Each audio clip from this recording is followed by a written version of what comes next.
Good morning, everybody. We're going to start in about one more minute.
Good morning, everybody.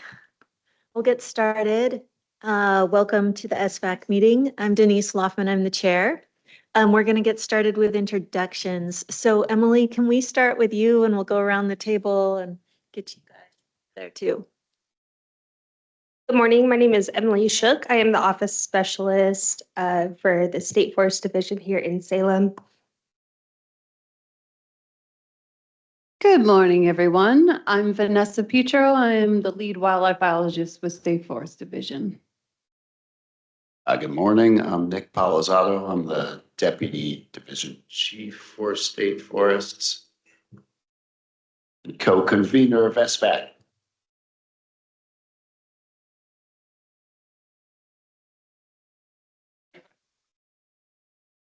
Good morning, Tyson Webrick, Adaptive Management Specialist in State Forests. Don Everingham, Northwest Oregon Area Director and also a co-convener of SVAC. Morgan Kawakami, State Forest Engineer.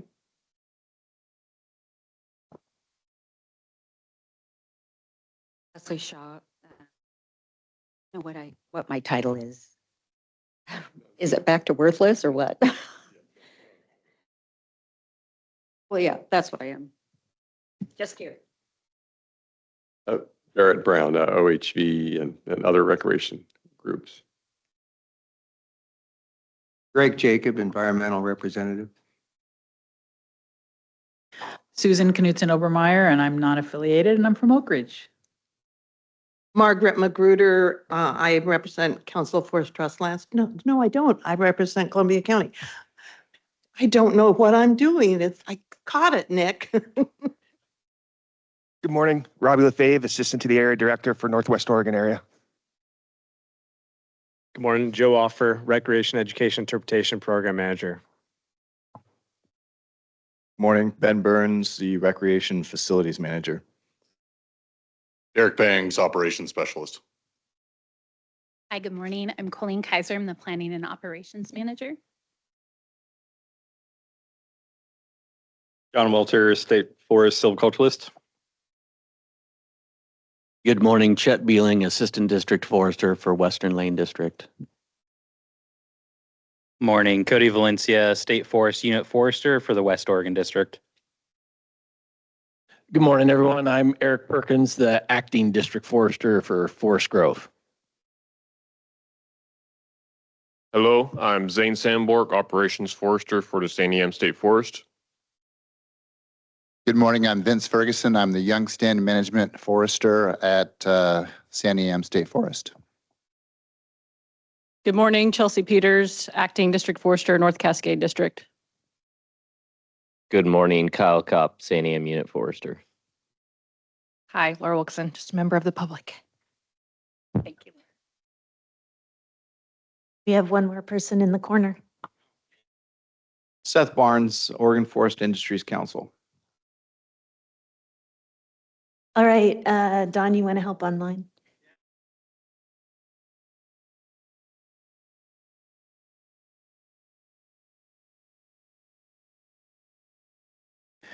All right, we're going to move online there. We'll start with Steph. Good morning, everyone. I'm Steph Beal. I'm the Operations Coordinator for the Forest Grove District. Thank you. Brad. Good morning, everyone. Brad Catton, Operations Coordinator, Astoria District. Thank you. Cheryl. Hi, everyone. SFAC non-affiliated member representing Southern Oregon and the Illinois Valley. All right. Good morning, Dan. Morning, everybody. Dan Stark, Extension Forester for Oregon State. I cover Clatsop, Tillamook, and Lincoln counties. Thanks. How about Dan Goody? Yeah, Dan Goody, Astoria District Forester in stormy Astoria. All right. Michael. Michael Lang, Wild Salmon Center. Good morning, everyone. Good morning, Eric. Good morning, Eric Moberly, Aquatic and Riparian Specialist for State Forest. All right, Matt. Hi, I'm Matt Ramage. I'm Education and Engagement Coordinator with Oregon's Division of Financial Regulation. All right, thank you. Nick.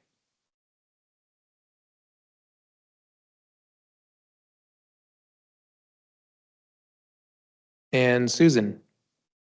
Susan Gilbert, representing the Portland Garden Club. All right, thanks for joining us. And then there is one, maybe a cell number on there.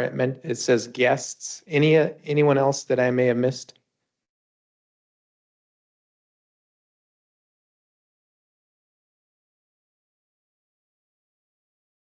Okay, I think that's good for introductions.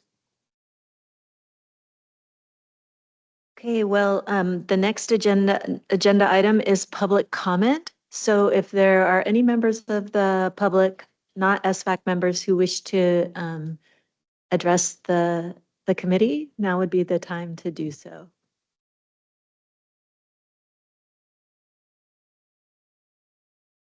All right, let's move into the budget. Oh, sorry, go ahead. Excuse me. I'm sorry. I had signed up for public comment. Is this a good time just to launch into it? It is, yes. Appreciate it. I thought maybe my name would be called. Good morning, everyone, Chair and members of the committee. Again, my name's Michael Lang, and I'm Senior Policy Manager with Wild Salmon Center. And thanks for the opportunity to comment. I'd just like to comment on the state forest harvest objectives and reports that have been issued recently. And one.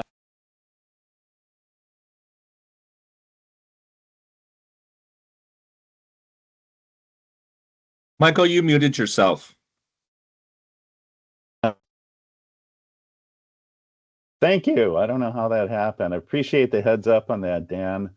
I'm not sure how far along I was but again, I'm Michael Lang with Wild Salmon Center, and I'll just cut to the chase. I'd like to comment on the AOP report being presented today. That'll demonstrate that the ODF does really a great job on meeting its harvest objectives established from the implementation plans. And also there was a state forest accomplishments report that was provided to the Board of Forestry last month.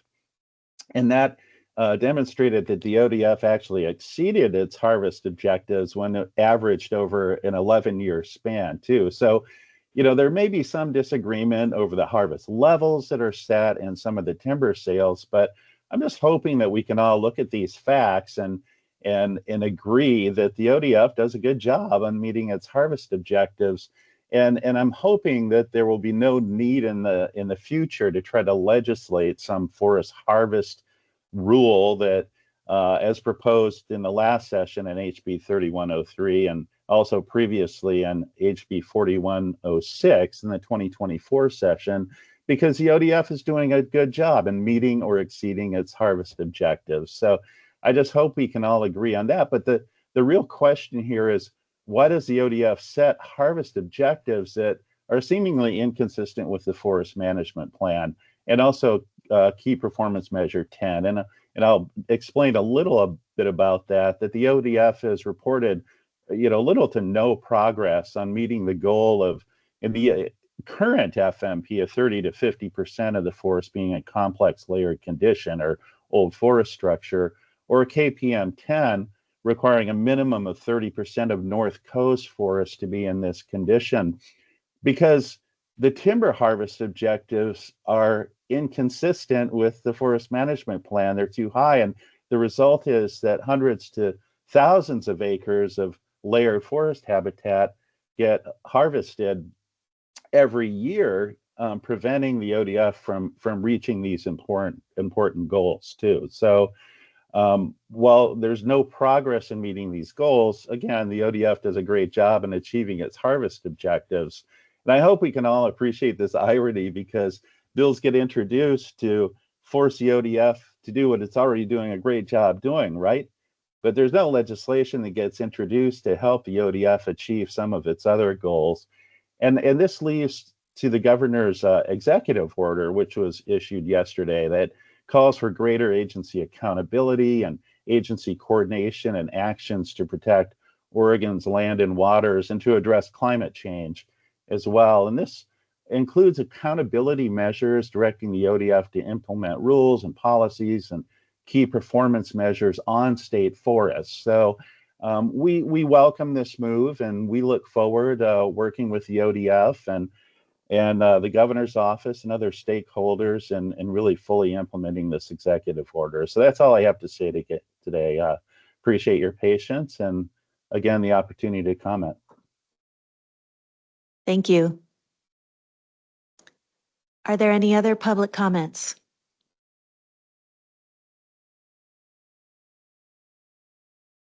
Okay, great. Thank you.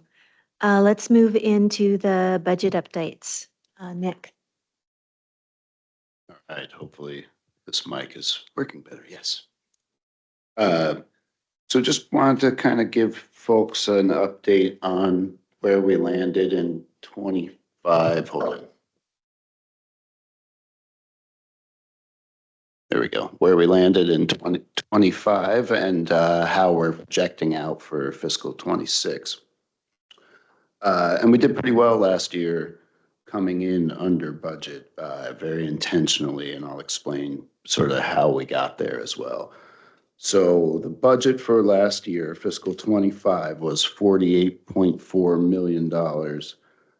And then our actual budget, spent was 41.9. So we came in about 6.5 million under budget, which was great and necessary. And we sort of did so, one, in response to the lower harvest levels that we've been operating under. So making some adjustments there. And then two, kind of in advance of the austerity measures that are now being applied sort of statewide, agency-wide and statewide, which put us in a really good position when, new directions have come down from the governor's office. We're kind of already there on the state forest side. Not without costs or a lack of investments. And so a few things. One of the primary way we were able to save that money is by holding vacancies, right? So I think on the Northwest area, you guys have 17 or so that they've been holding. Those are all kind of run the gamut from, boots on the ground, NRS 1 foresters to management positions. We're also holding 5 or 6 in Salem currently. I can't remember, but several positions in Salem too. And again, those are all positions that really that work has then shifted onto other folks in those units. Nonetheless, that's enabled us to save probably at least half of that 6.5. And we're continuing to hold as many of those vacancies as we can. Some other really good work across units and districts, and I just want to sort of highlight some of them. Just cost reductions and efficiencies, seeking them wherever we can. And in a lot of ways, like doing things differently than how we've done, asking people to do things differently than how they're used to doing them, or doing less over the short term. So we reduced our work order contracts and our project work associated with timber sales kind of really down to that which was needed to accomplish the work. That yielded about 600K in savings, so pretty substantial reduction there. Another thing we did was we've turned off the replacement on our vehicles and heavy equipment. And so the way the state works, the way our motor pool works, when you buy a vehicle, you also pay through time for the replacement of said vehicle. And so then when that replacement is due, you have the money there, and the process goes on. Don had a good kind of metaphor for it, which was, if you don't have enough money to buy a new car, you drive the car you have. And so that's where we are right now in terms of not putting that money in the bank and just kind of riding with what we have. That was pretty substantial too. That's about 1.4 million a year. John Walter and some other folks on the reforestation side looked hard at selling our surplus seed and reducing our seed collection where there's already a surplus. That we also went out and looked for new cooler and freezer locations and just made a bunch of moves on the refo side that saved about 450K. We used some grant funding for PCT work, and I think stop doing PCT work unless we have grant funds. Yes. And so that was 190K. And then on the wildlife side, basically dialed down the surveys to kind of what's needed, the minimum needed to meet compliance with the ESA, Endangered Species Act. And that was approximately 350K. So a bunch of moves there to make that happen, like I said, across units, across districts. Obviously, those are investments we're not making, and so there's some costs there. We're doing some ongoing work as well, so like continuing to look at young stand management. So we're looking at planting densities, site prep, piling, basically PCT. We're basically looking at all aspects of young stand management and looking for places where we could do less and get the same outcome. Okay, so that's how we got there. And then I wanted to talk a little bit about where we're headed. Can you make that bigger? And I am terrible with these figures, I gotta say, because I always blissfully ignored them when I was a biologist, and now they're my figures. I'm like, oh no, I need to know what this means. But so like focus in on 25 there. At the bottom, you've got, a couple things first. So the black line is total revenue. Green line is the revenue to the counties. The blue line is ours. And the red line is our income. So you can see in 25, gross revenue was 93.5 million. Of which 56.4 was distributed to the counties, leaving us with 34.4. Remember, I just said we spent 41.9, and therefore we had a net operating loss of 7.5 million in last fiscal. And that comes straight out of our FDF, right? Which I will show you kind of where that's at in the next slide. But note some things to note moving forward So, you know, there's been some things going on. There's a lot of volume on contract. There's been some, you know, sort of deferred harvest, not deferred, delayed harvest, like while purchasers play markets. And so there hasn't been as much timber coming in over the last couple of years, and we anticipate a little more coming in over the next for a couple of reasons that we'll also get into. But so moving forward into 26, you can see our net revenue, or our revenue goes down again. Our operating expenses that's our actual from this year plus inflation is that 43.5. The actual budget is somewhere like 48. I forget where it's 47. But so kind of status quo, but less money coming in. The FDF will decline further. Then we're projecting out in the next couple fiscals after that as our harvest levels are anticipated to go up a little bit. And with stumpage assumptions that may or may not be valid. And with all that volume on contract, we anticipate a bump in 27 and 28. Next slide, I think. So then here's what happens with the FDF, right? And so we're sitting today at 21.8 million in the Forest Development Fund. Sorry for the acronym. And then, like I said, with that continued decrease followed by a little bump up, it sort of levels out. Our projections are that it will level out in 27, 28, but level out pretty low at 10 million, which is below our 6 months operating, I believe, which is a metric we generally use to make decisions around investments. So you can see there, is there anything else I wanted to say here? I don't think so. Let's go to the next slide. And then this is that volume through those next 3 fiscals, those volume projections. And you can see how that volume bumps up from, we're at 188 planned throughout, but that volume on contract is coming in. And so in 27 and 28, you're looking at 226 and 237. And our asset unit also projects stumpage to go up a little bit, which I said is like, we'll have to see how that plays out. But given those assumptions, that's where our volume and revenue is projected to go. Didn't do awful there. That's it. That's all I wanted to talk about that. Questions, concerns?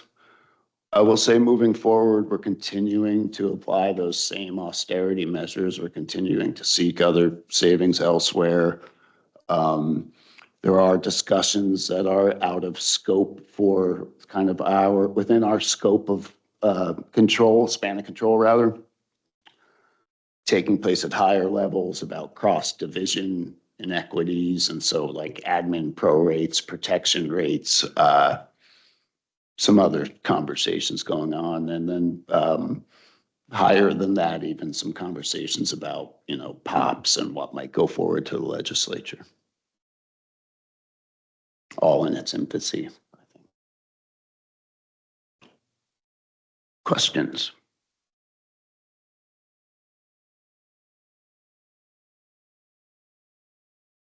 And maybe one other piece I'd add on the budget that, and again, I hope I don't steal anyone else's thunder here, but in my mind, it's related to the budget there. So if you don't mind, Emily, going back to that, the first slide there with the revenue and expenditures. So as you see in there, right, State Forest has a business model based on we receive a portion of the income from the timber harvest there. So the blue line is that revenue, the red line is the expenditures. Obviously, it's a challenge anytime, and we watch this projection, anytime our expenditures continue to exceed our revenues. And so what you see there is essentially for a 5-year period, et cetera, that is the case there. Ultimately, the harvest levels have come down from where they were in the past, as we look forward to transitioning under an HCP. And so with that, we've made some operational decisions there, which, as Nick noted, means holding positions vacant. Ultimately, that's a strategy to ensure that not only do we have some cost savings, but that we're creating some options for us into the future as we see where we head financially. In addition to that, and we'll get to kind of this fire season, as we looked at the 2024 fire season, significant and ultimately had operational impacts on state forest accomplishments, we got really behind. And I know we talked about that with this group. I know we kind of debated, et cetera. We used different metrics for what our accomplishments mean. But we were continuing to sell sales much later into the next annual cycle than we had done traditionally. So the State Forest Budget Committee met after this last fiscal and put some direction through the budget that we strive to achieve our accomplishment by fiscal quarter, essentially trying to ensure that we're putting sales out for auction. It doesn't mean we receive that revenue. We receive that revenue whenever those purchasers choose to actually harvest that, but that ultimately we're working to get that sale plan out and essentially working to secure revenue as much as we are able to in the way this model works, and to ensure that we have that revenue coming in to help with these future projections. So when I think about the budget update, again, Nick mentioned austerity measures. There's a lot of work being done at the district level to defer things, to delay things, to see what we can do creatively. He mentioned not necessarily, making some immediate investments. And again, I show holding positions vacant. Up at South Fork, we're holding 2 different crew boss positions vacant. West Oregon, we used to bring on seasonals to do reforestation work. We're not doing that any longer. North Cascades, we're holding a forester position vacant, and we're working with the Federal Forest Restoration Program to see if there's some efficiencies there. In our Recreation Education Interpretation Program, we have about 4 positions that we currently have vacant. The Forest Grove District 2, Astoria 3, Tillamook 3. And ultimately, as I look at it, it is necessary for us to do this to make sure that we've got options depending on where we're going forward, because that red line above the blue line is not a good thing. But ultimately, it also strains the system in that the expectation for these units is to still ensure that their accomplishments all get done. We just have about 15 to 17 less folks with the same expectations. So ultimately, looking at different ways to do things, is this really sustainable?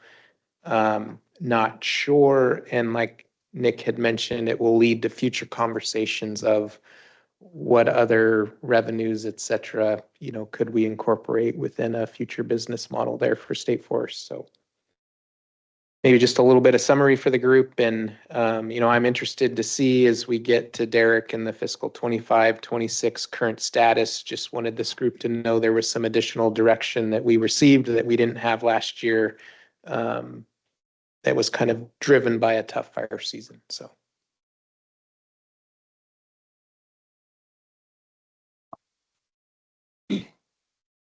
Yep, sadly, over the past 25 years, I've seen this before. Can you talk a little bit about your thoughts engaging with community partners, either the purchasers, operators, contractors, and in the recreation community partnerships there? You're adapting like crazy. Some of this adaptation might be might be prudent on the partner side to help achieve your goals. Ironically, that means more work for people like Joe and the REI team at a time when they're already doing too much, but that little bit extra work in these areas might be able to help you achieve more with adaptation on the partner side also to pitch in. And with Joe at the table, you want to talk about some of the partnerships there? Because I know you do have some ideas. Yeah, I guess, can everyone hear me? Is that working?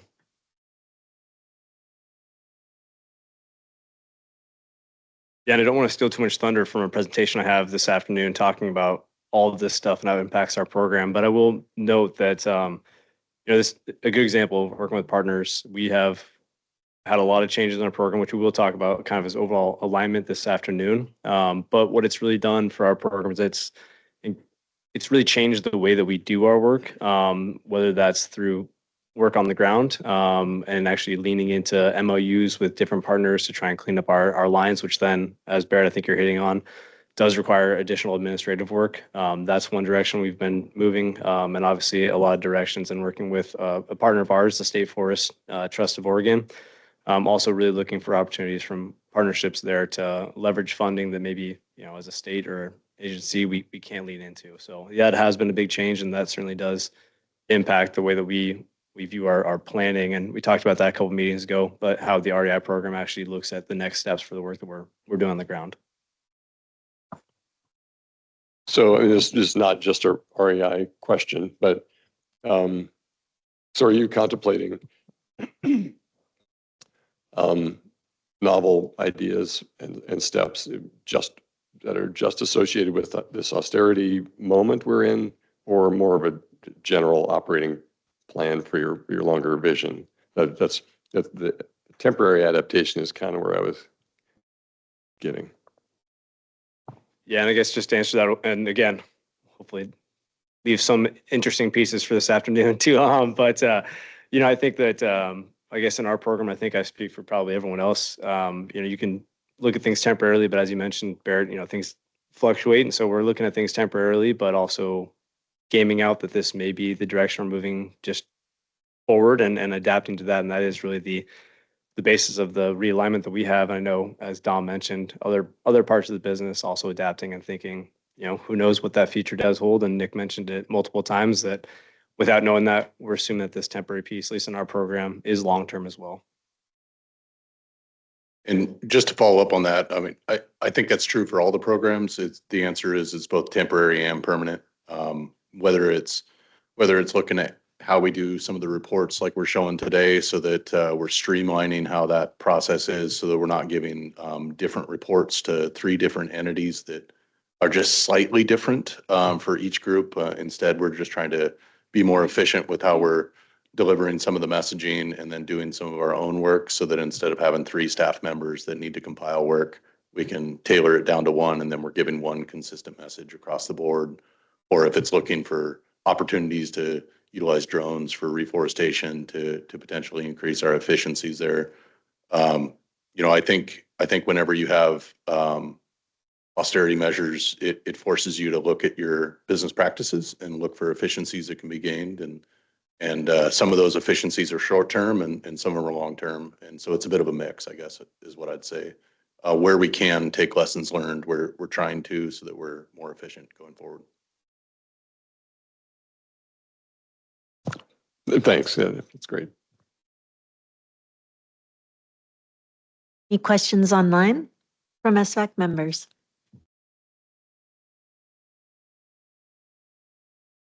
Okay. Well, then I think we can move into the fire season update. Yeah.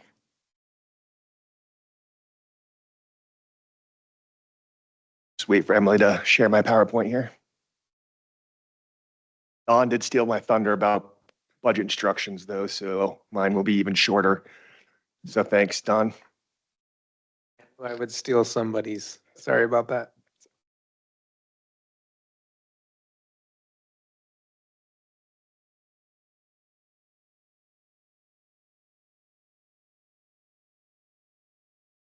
All right, so I have the fire season review for 2025. Last year when I gave this for 2024, I think we might even still been fighting fire at that point. I can't remember at this point in time. And maybe from the outside looking in, this fire season didn't seem busy, but it still was for ODF. And one of the reasons for that is we were able to keep a lot of our fires small and under 10 acres. And so we weren't getting those big fires on the landscape like we got last year. While we did still have plenty of big fires in Oregon, it wasn't the same magnitude as last year. So right there is the flat fire, and that was Team 3. That was right outside of Sisters, and it made a huge run on the first 2 days. And then the team got there and did a really good job those first couple of nights of corralling that fire and keeping it out of Sisters. And there's some Team 3 members here. Don's the plans chief. Joe is a liaison officer. So you have, members in this room that are actively engaged in the fire program, as well as across the state forest program as a whole. Next slide.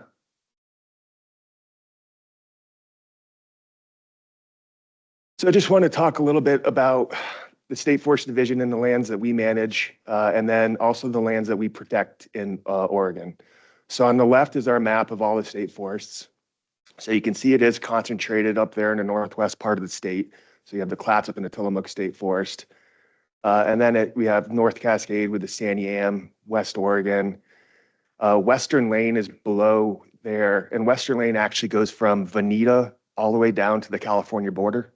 They have lands. So when we consolidated and the Elliott went to OSU, we consolidated those districts. So Western Lane became a much larger district. Then you can see our 2 forests on the east side there. The Gilchrist State Forest is the northern one, and then you have the Sun Pass one. And then I did want to show the lands that we protect here on the right. And so you can see that we have a mix of state and private. And we also protect the BLM on the west side.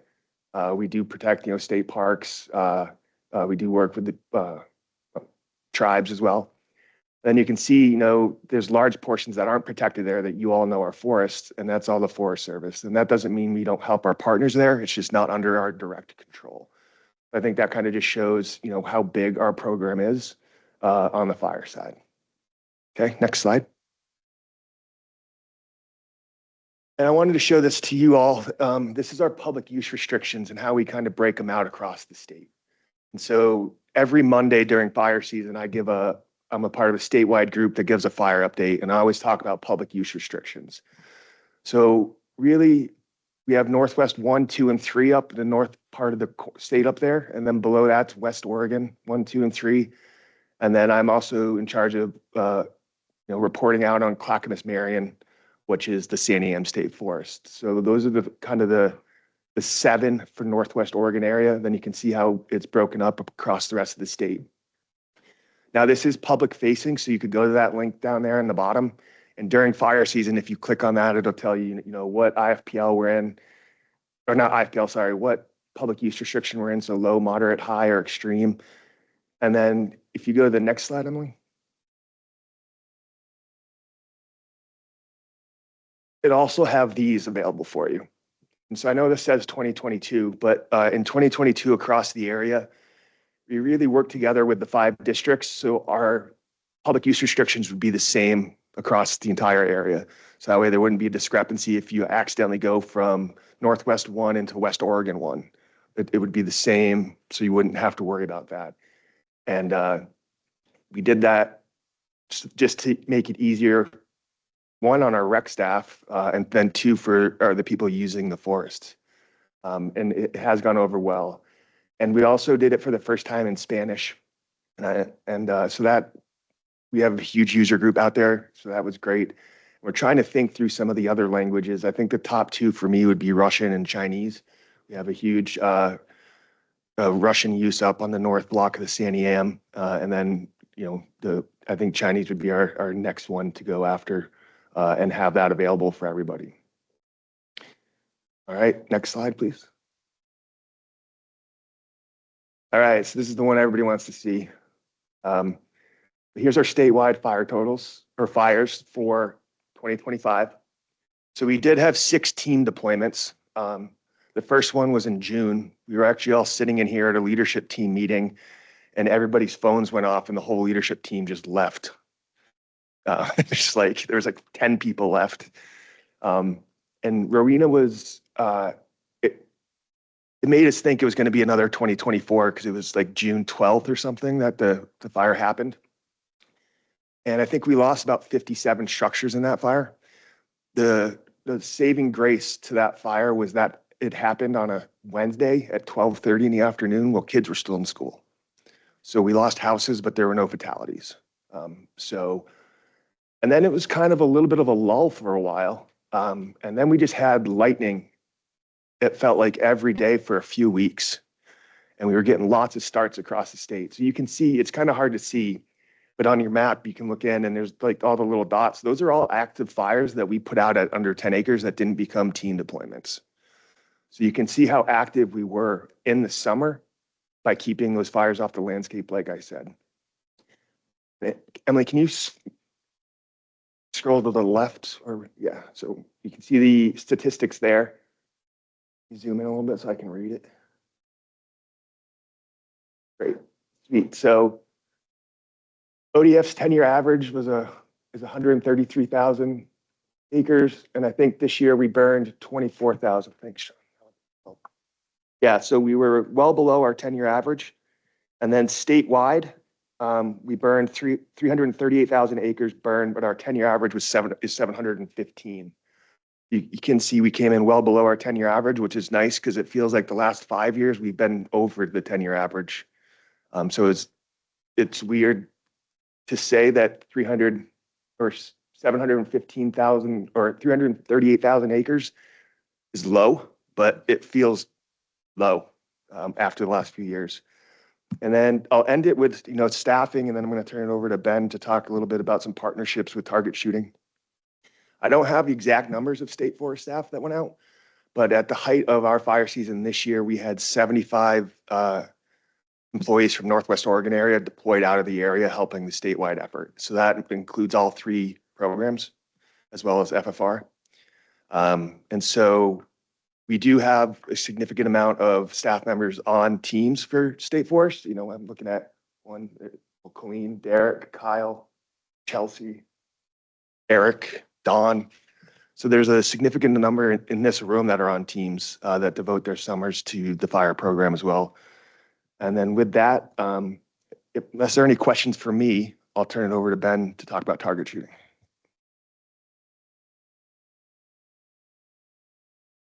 I don't have that number. I'll let Ben handle that.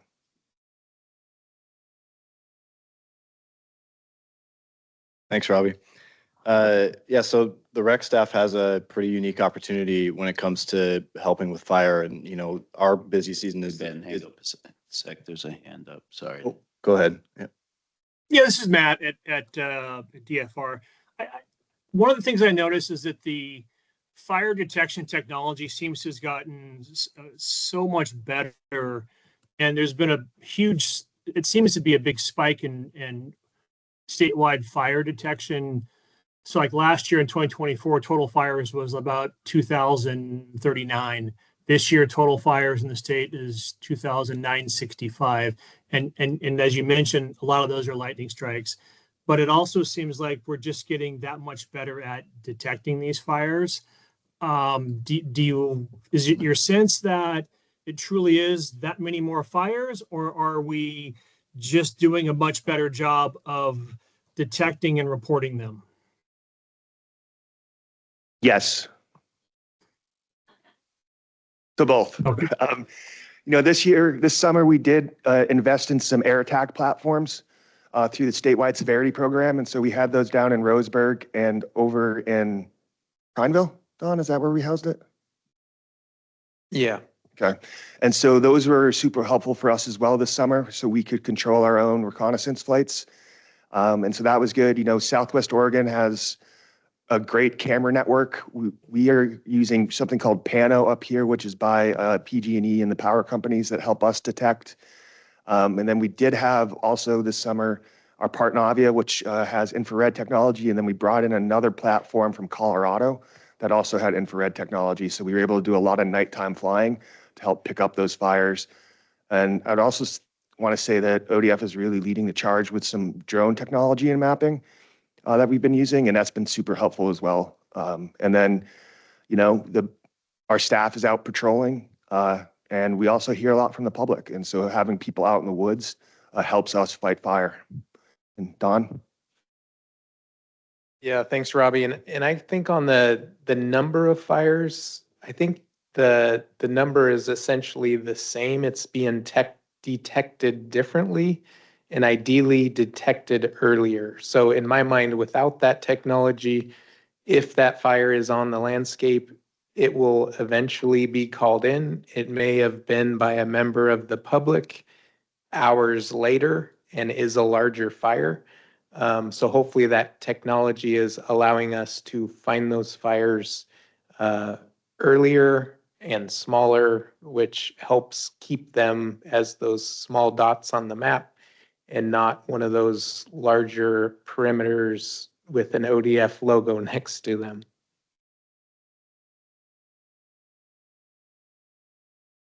Right on. Thank you.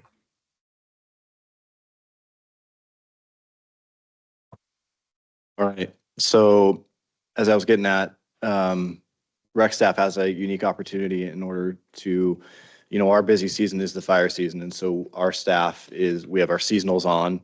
We get to participate in helping putting up signage. We get to help, you know, put up abandoned campfires and just be an overall presence in the forest, as we mentioned. Now, target shooting in general, I also don't have the exact numbers right in front of me, but, you know, several is the answer. 5 or 6 in Forest Grove, a few in Santiam and beyond. And that's something that we're dealing with as an agency, target shooting in general. But what we as a rec staff have the unique opportunity to do is we have some designated areas to funnel that activity into a safer, fire-friendly location. So we have 2 designated shooting areas, our North Fork Wolf Creek shooting area in the Forest Grove district and our BC 615 shooting area in the Santiam district, both of which we partner heavily with a volunteer group called Trash No Lands, and they do amazing work. They help us, they're a great conduit for grant funding, and they help us to create these spaces that are a much safer location to target shoot and try to mitigate some of that fire activity. So, yeah. Ben, did you say there were, let's say, 5 in Forest Grove? Were those traditional human-caused fires or shooting, you know, target fires?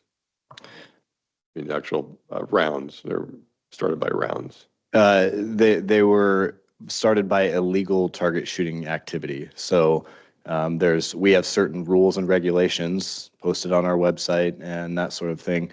And they were things that were happening far outside of those rules. So, you know, shooting exploding targets, shooting illegal ammunition, shooting at, you know, flammable locations that you're not supposed to, and so on. Great, thanks.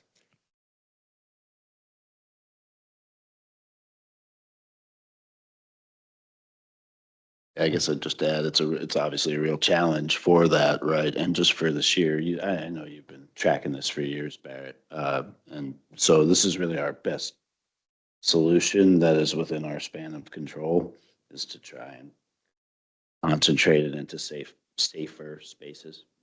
It's not particularly satisfying, but it's the best we can do with the rules we have.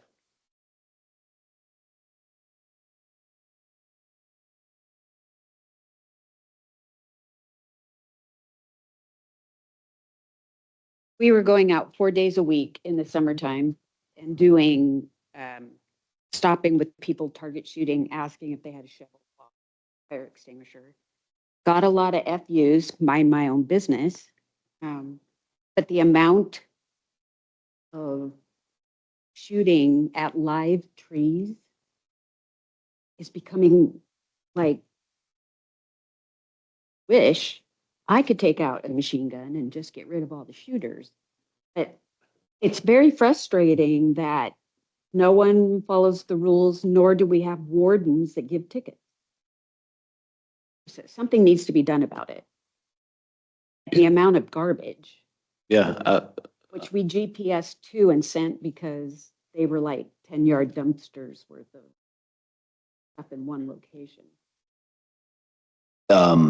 huge environmental issue, yes, and also a production issue and a safety issue beyond just in the forest, because those trees, should one of those trees go to a mill, right? There's some issues there. And it's caused a lot of damage to stands that we're managing for the timber resource as well. So yeah, it's an issue for the legislature.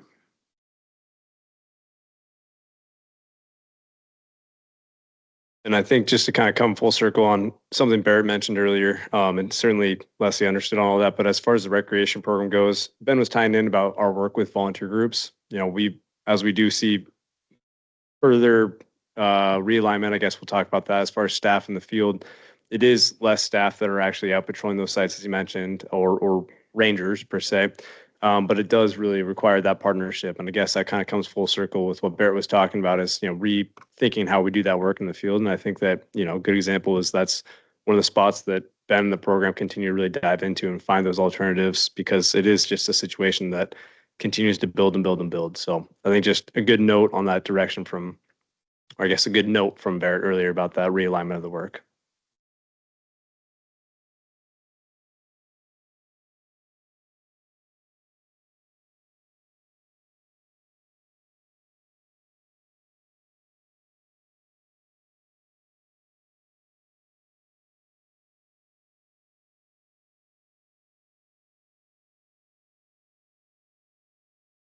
Well, just, Nick, you talked about the legislature. Be nice if they would step up and provide some tools for this, but there's certainly laws about shooting propane tanks and shooting tracer rounds and exploding targets. So, I mean, those are things we can act on if we have a presence or LEOs in the field. So, if to the extent that we on the committee can help over there, you know, engage with us if you. Yeah, we do need, you know, increased LEO presence would be helpful. It turns out, just as an aside, some folks think that exploding targets aren't flammable.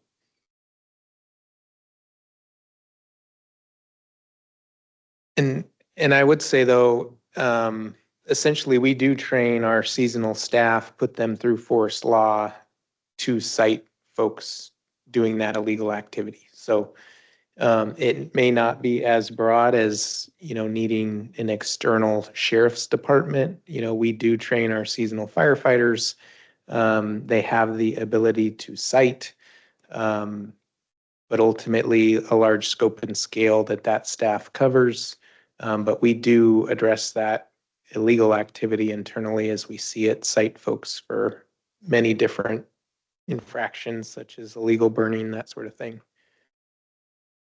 And maybe a little bit recreation related, fire season related. One thing that we've done, we've got our South Fork crews, and we train those folks. We put them through their fire certifications each year. We probably train 130 adults in custody, put them through that each year, and they've traditionally done a lot of extended attack mop-up work for us.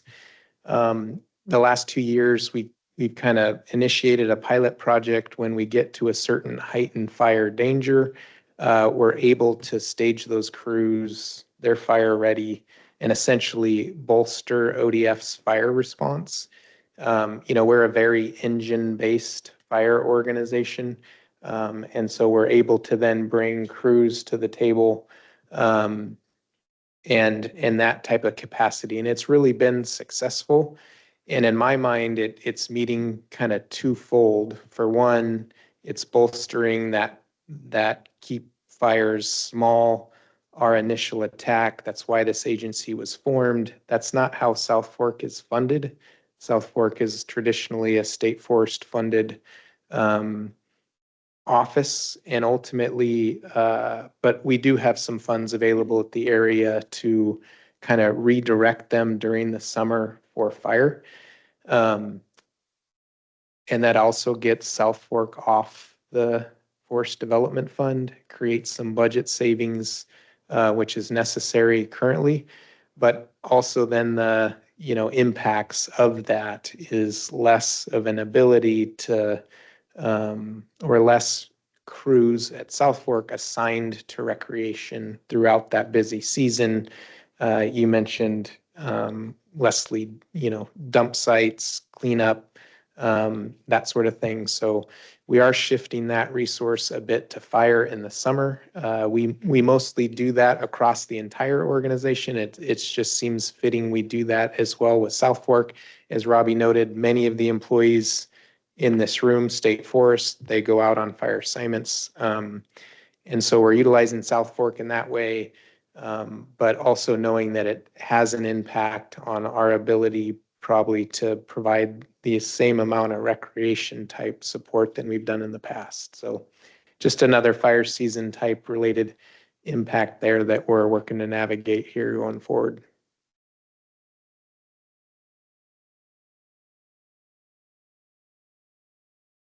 Great, thank you for the update. Is there anyone else online that had any questions before we move on? Okay, Derek, you're up.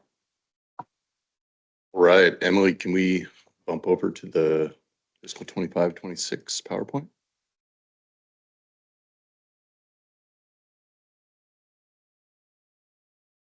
If there's anybody that shouldn't be given a microphone, it's me. It is far away, but it doesn't matter for me. So I apologize if I blow somebody out. All right, so good morning, folks. For those of you that I haven't met, again, my name is Derek Bangs. I'm the operations specialist for ODF. The first item on my agenda list today is to go through the current status of the fiscal 25 and fiscal 26 years as far as the timber sales go. I'll be getting into some more detail on a number of items with fiscal 25 during the accomplishment report, but I'll give a high-level overview at this stage prior to jumping into more specifics during the next report, which comes right after our break. I guess that's either a bit of a spoiler or foreshadowing, depending on how you want to think about it on the next topic. Before I go into more details here, I just want to remind folks of where we were coming into the fiscal 25 sale year. As Robbie mentioned, when we met last year in this meeting, we were still fighting fire, and we're a full quarter behind across all the districts. For everyone's awareness, that is a full 3 months of production that State Forest was behind on, and then each quarter was a series of trying to make up time that was lost due to fire season deployments. Slide, please. All right. As I mentioned, I'll go into a bit more detail on these during the accomplishment report. However, to give a high-level overview, we had a total of 45 sales that we were looking to sell in fiscal 25. Of those 45 sales, there are still 4 outstanding. One sale on Forest Grove goes up for sale in November, which is the sale. 2 sales are currently on the website as being on the auction list, with Kilch's company going to auction in November. And Miller's Wood currently available for minimum bid, or if that doesn't happen in the next few days, will be slated for a December auction. And then finally, we have Astoria that has one currently available at minimum bid, and there's plans to rework that sale for the 3rd time if nothing comes in soon on that one. And so just to be clear, those that say re-auctioned, those were put up for sale. There was no bidders on them. Some of them have been put up for sale several times as they've been reworked. As I mentioned, the Astoria sale has gone up twice now. All right, moving on to spreadsheets. I know everyone loves these. For those of you that have gone through my fiscal year progress journey in the past, this spreadsheet may look familiar. This is how I keep track of all the sales in each fiscal year, so I can help ensure that we are not falling behind. What we see on the screen here are the first quarter sales for fiscal 26. The first quarter is the July through September timeframe. As a reminder, our annual operations plans have a timeframe for each of the sales on which quarter they're associated with. The intent of this quarter is when the sale will be submitted to Salem. Once submitted, they go through a specialist review and then are put on the website so they're available for operators and purchasers to see the sale and prepare an appropriate bid. Generally speaking, these tend to be sold in the quarter after they were submitted to Salem. There are some exceptions to this rule if a sale is submitted early enough that it may make it through to the same fiscal year, or vice versa if a sale is submitted later and or has some items that are identified as cleanup by the specialist review, it could be pushed off into that next quarter. So a couple of items to note here. First off are the rows highlighted in green. Both of these were fiscal 25 sales that were laid out during the first quarter of the fiscal year. Those sales count towards the fiscal 25 and not for the fiscal 26 as far as volumes go. So why do they show up in this table, you may wonder? They show up here so that I am tracking the district's workload and so they do not get forgotten. And we want to make sure those get laid out on time. Next on the list is the orange highlight. These are the sales that did not get submitted to Salem within the fiscal year as planned. As you can see here, there are two. The upper bound sale missed it by a handful of days, and the stepping out sales expected to be in by the end of the month. But for all intents and purposes, as I said last year, when we looked at this table, every sale on the list was one that did not get submitted within the quarter. And so this last year, it would have been every sale, and we're down to two, with one of those literally being off by 2 days. Please go to the next slide. All right, rolling over into the second quarter, this is where we are currently and continues until December. As you can see, sales are in various stages of completion, with some of the sales already being completed and others in earlier stages in the process. I meet with all the districts twice a month to go through this table and ensure we are keeping them up to date. Last item to note here is that these anticipated bid dates are still pretty open as we don't have the finalized documents yet, and is kind of our best guesstimate. But the short answer on this is we are on track to be fully caught up by the end of this fiscal. And the last slide just says questions.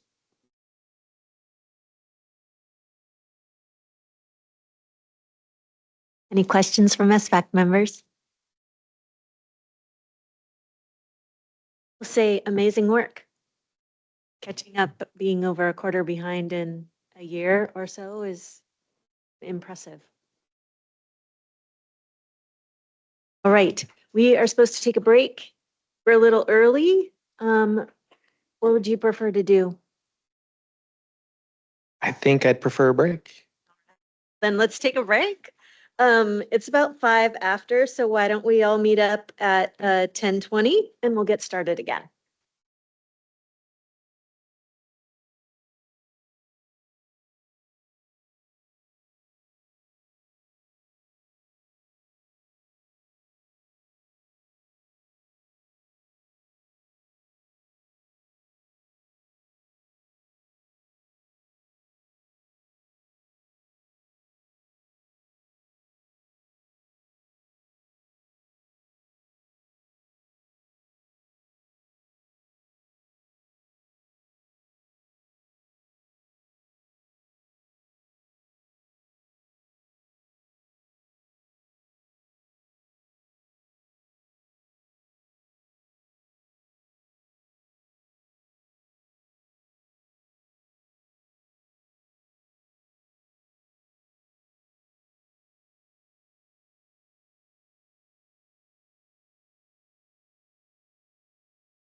We're going to have an addition to the agenda right now. We're going to, Kate Skinner's here and she's going to give us an update, a general update around some different things with the department. So Kate, take it away.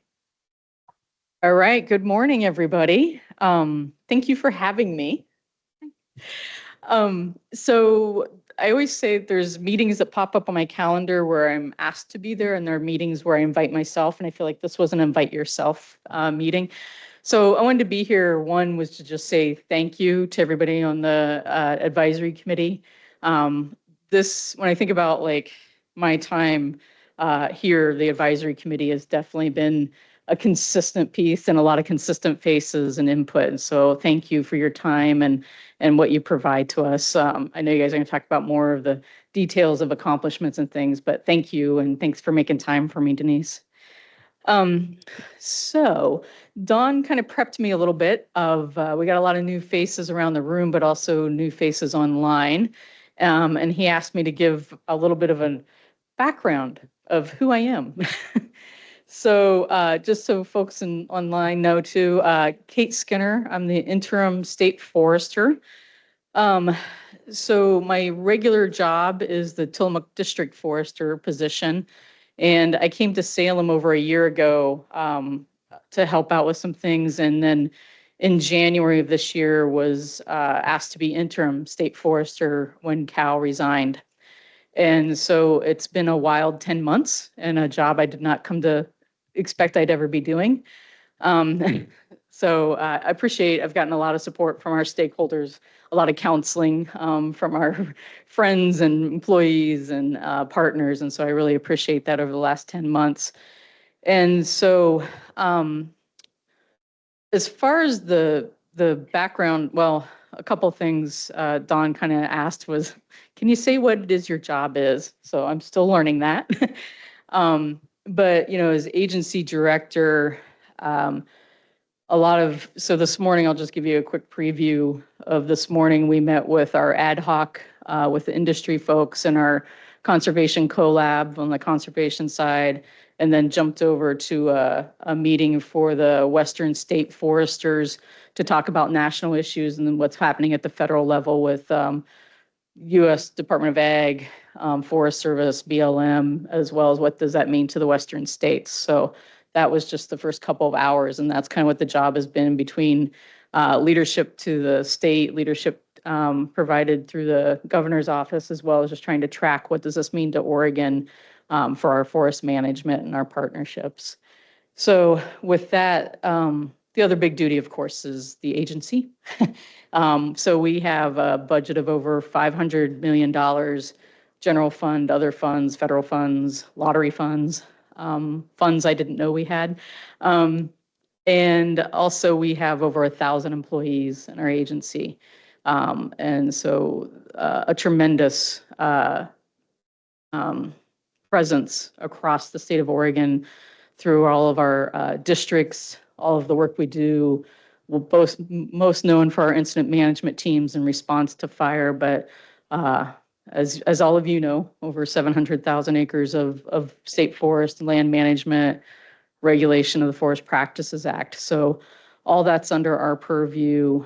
And so that's kind of a quick summary of what it is I'm responsible for. So how did Kate get this job? I think it's been a wild tale, but as I said, in January, our former state forester, Cal Mukamoto, made the decision to resign from his position.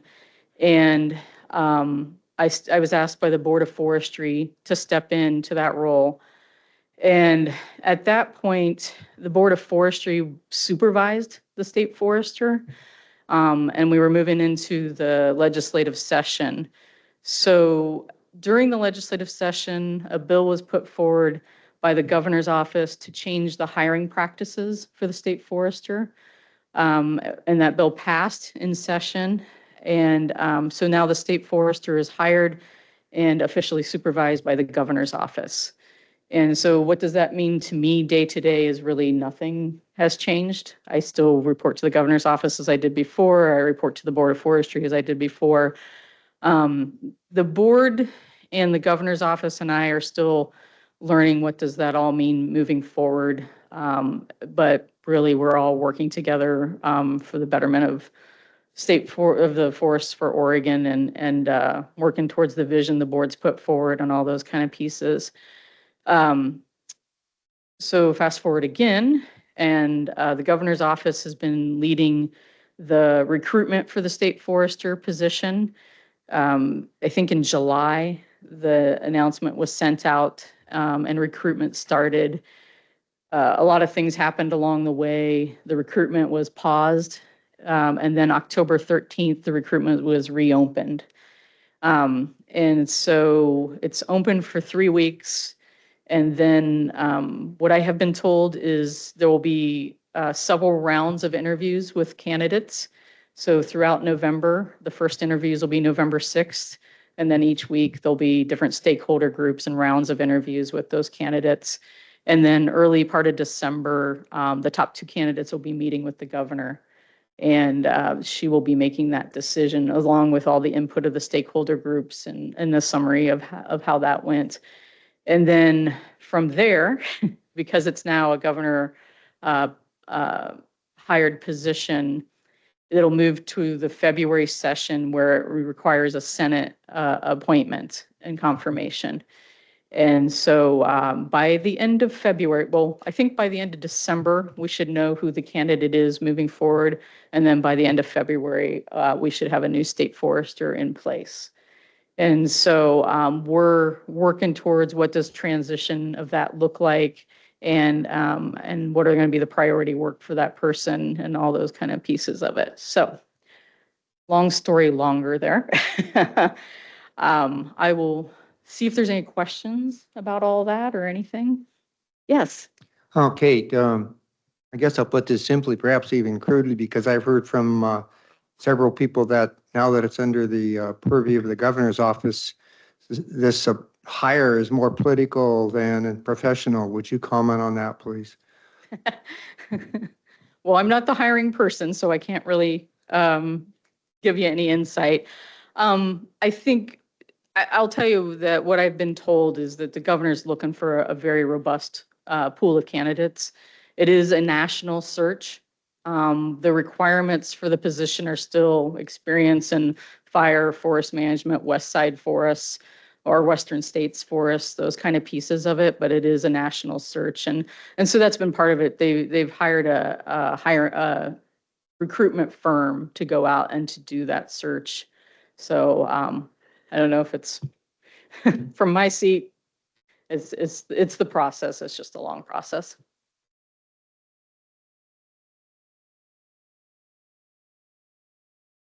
Okay. Any other questions? Any just random questions of topics? Do you want to maybe briefly mention our kind of increasing role in the FFR side or how we see ODF engaging? In the federal forest restoration? Yeah. So there's a couple different things, right? There's 2 programs we have. Good Neighbor Authority, originally funded through federal dollars, and then we are able to retain the receipts off of that for more investment into activities on federal lands. So, and then the federal forest restoration are the state dollars to accomplish some of that work. I think I'll pivot a little bit to answer your question. Is we also during the legislative session received new dollars for landscape resiliency projects, which is tied to the Good Neighbor Authority as well as the federal forest restoration work. And then we're also, so we got new dollars from the general fund as a one-time, and then we're going to get additional dollars through ZIN tax and also through the rainy day fund interest account. And so those dollars will go into a specific account that will help us in a lot of ways bolster what's happening on federal lands through Good Neighbor, through federal forest restoration, to do also mitigation resiliency work on adjacent landowners. And then we're working really closely with the state fire marshal. They also are receiving some new dollars to do home hardening, community resiliency. and bringing all those pieces together. So we're trying to tie it to a bigger picture in landscape treatment and landscape management. And also, I'll put a plug in that we're going to do in November a summit of practitioners. It's called the Ridgetop to Rooftop, and it's in joint with state fire marshals, where we look at resiliency work and what's the plans for resiliency in Oregon.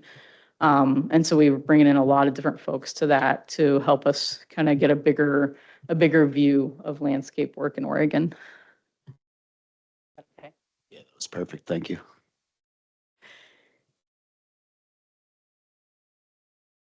Thank you, Kate. All right. Well, thank you. I'll be here for a little bit, and then I'll be in and out, but I'll be back for lunch so I can visit with some of you. Thanks. I will say, despite the national search, I feel safe saying there is tremendous internal support for our current interim state forester. And that's not a platitude. She's been doing a tremendous job, really increasing communication internally and also externally, and representing state forests in a way that we haven't really had before, to the extent that that we'd like from other state foresters, right? So Kate's experience as Tillamook District Forester is paying huge dividends for us right now. And Tim is also doing a great job in the deputy role, in my personal opinion. Thanks, Nick. All right, let's move on to the accomplishments report. Right, I apologize. That means you guys have to listen to me some more. Emily, if we could pull that one up. So as I mentioned earlier about some efficiencies, as much as it may not look like it, this is one of my favorite reports. And so it's pretty easy for me to look at this and start pulling out some kind of lessons learned from it. We go through on this report and show this is what we promised, and then this is how we're doing. And then, it calls out places where we can continue to kind of dive in to understand why there's a discrepancy from point A to point B. And so this is how we're kind of we're using this what has historically been primarily an SVAC report to try to tailor some of our other reporting to make it look more like this, because it's easier to tell the story on what we're doing. And so I guess just a shout out for this, that it did start here, and it makes it much easier to tell the story that we're trying to accomplish on a yearly basis. All right, with that spiel in, we will start off with the harvest block. So I kind of touched on this a little bit earlier in my foreshadowing attempt. You'll see here on the, how I have this split up. The majority of these sales have already been sold. There are a handful of sales that are left. Directly below this table, I kind of go on a district by district journey on why these discrepancies exist. But essentially the sales, the TS ready for auction, that's the timber sales ready for auction. Those are the sales that were left that I showed those 4 sales in the previous presentation, going through Astoria, Forest Grove, Tillamook, and then West Oregon. That's what we have remaining. And as you can see, we have already sold 97% of the volume that we had planned for the fiscal year. After we sell the remaining, will actually be a little over what the volume target was planned for, at about 105%. Like I say, almost like I said in the previous one, almost all of those timber sales were auction. 3 of the 4 actually were auctioned during the fiscal year. They were just no bids, and so they're being put back up for auction. But I am hoping that in this presentation next year, that is going to be all zeros over in that side column. There's no questions here. I'll slide down to the next block. Right. On the net value side, unsurprisingly, somewhat similar story as far as the sold rate auction. These are the same sales.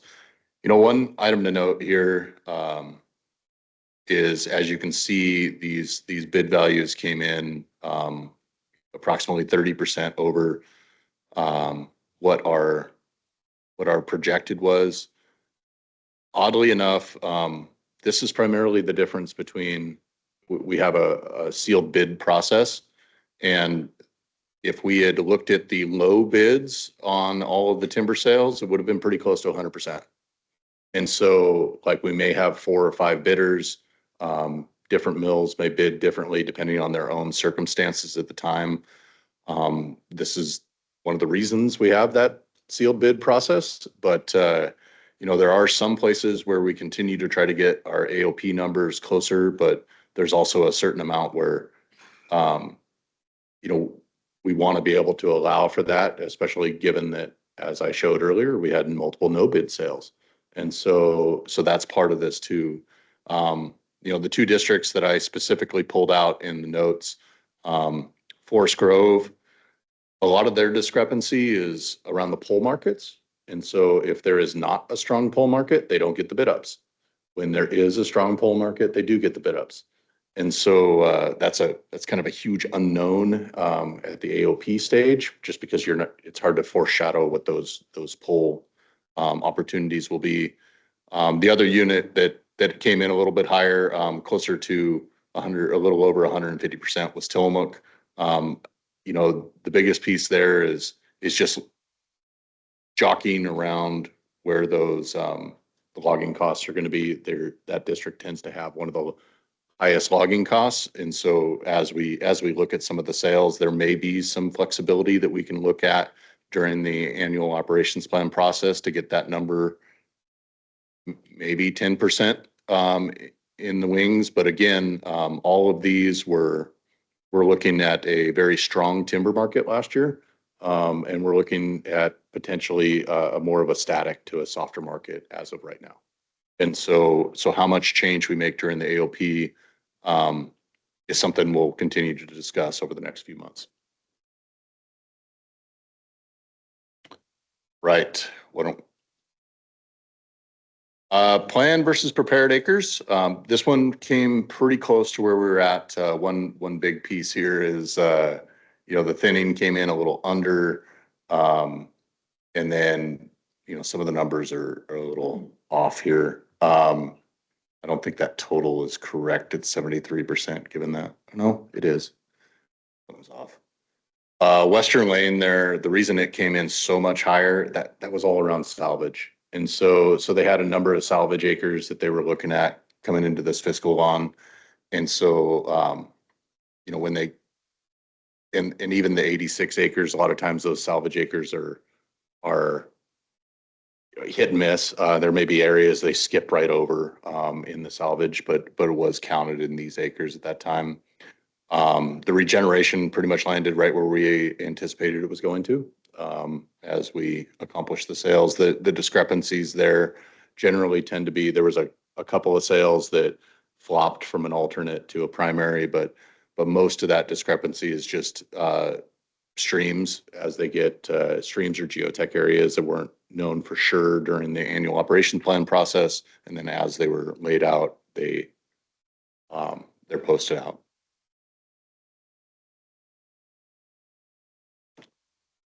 Questions there? Sure.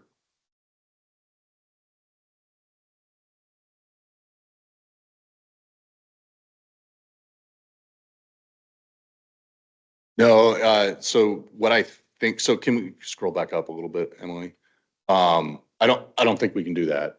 What I'm looking at is specifically the Tillamook district was at about 155%. I'd like to get that about 10% lower. And there might be some wiggle room. Yep.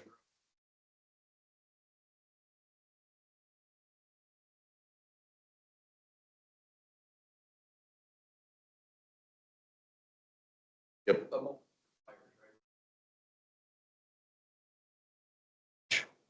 You're going to scare some of us away, right? So we will look at it on paper, walk it, and then decide if we're going to invest more money and time into those sales. And if there's not enough room in the market, and I'm looking at it towards like, ooh, maybe I can get on board, I'm probably not even going to look at it. It's, I want to add a little bit of clarification here. This wouldn't change the appraisal at all. It's the difference between the annual operation plan number and then the appraisal number. I'd like to have the annual operation plan number be closer to what we're putting up for okay. Appraisal. So the appraisal numbers would stay pretty much there, but I'm looking to see if we should tweak that annual operation plan number so that it's closer to what the minimum bids are. Most of the other districts, it's pretty much the same number. The minimum bid is what the annual operation plan number was. In the Tillamook district specifically, there was around a 10%. And I'm being pretty hesitant here because I don't honestly know how much I can get that tighter. I would like to, just because I don't want to be off by 50%. I guess I misunderstood. I was thinking we were going to try to tweak that minimum bid number, not what you're forecasting. So. Yeah, I'm trying to get my forecast as close to the actual, but understanding that there's a reason that that there is that discrepancy in bids, and I wouldn't want to shoot for the high end of that bid process because I would probably be unsuccessful pretty spectacularly once or twice, which would really blow my numbers up in the opposite direction if we were banking on that money. Right. And so so that's the area that I was looking at trying to tighten up a little bit, making sure that our promise is closer to our deliverable. For clarification.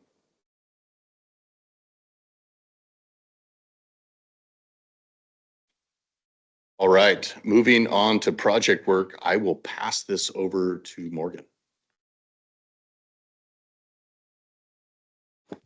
All right, good morning again, everyone. Morgan Kawakami, State Forest Engineer. So I'll just kind of summarize what we got going on in this table. So this is our planned versus submitted for project work. So that's just what's associated with our timber sales.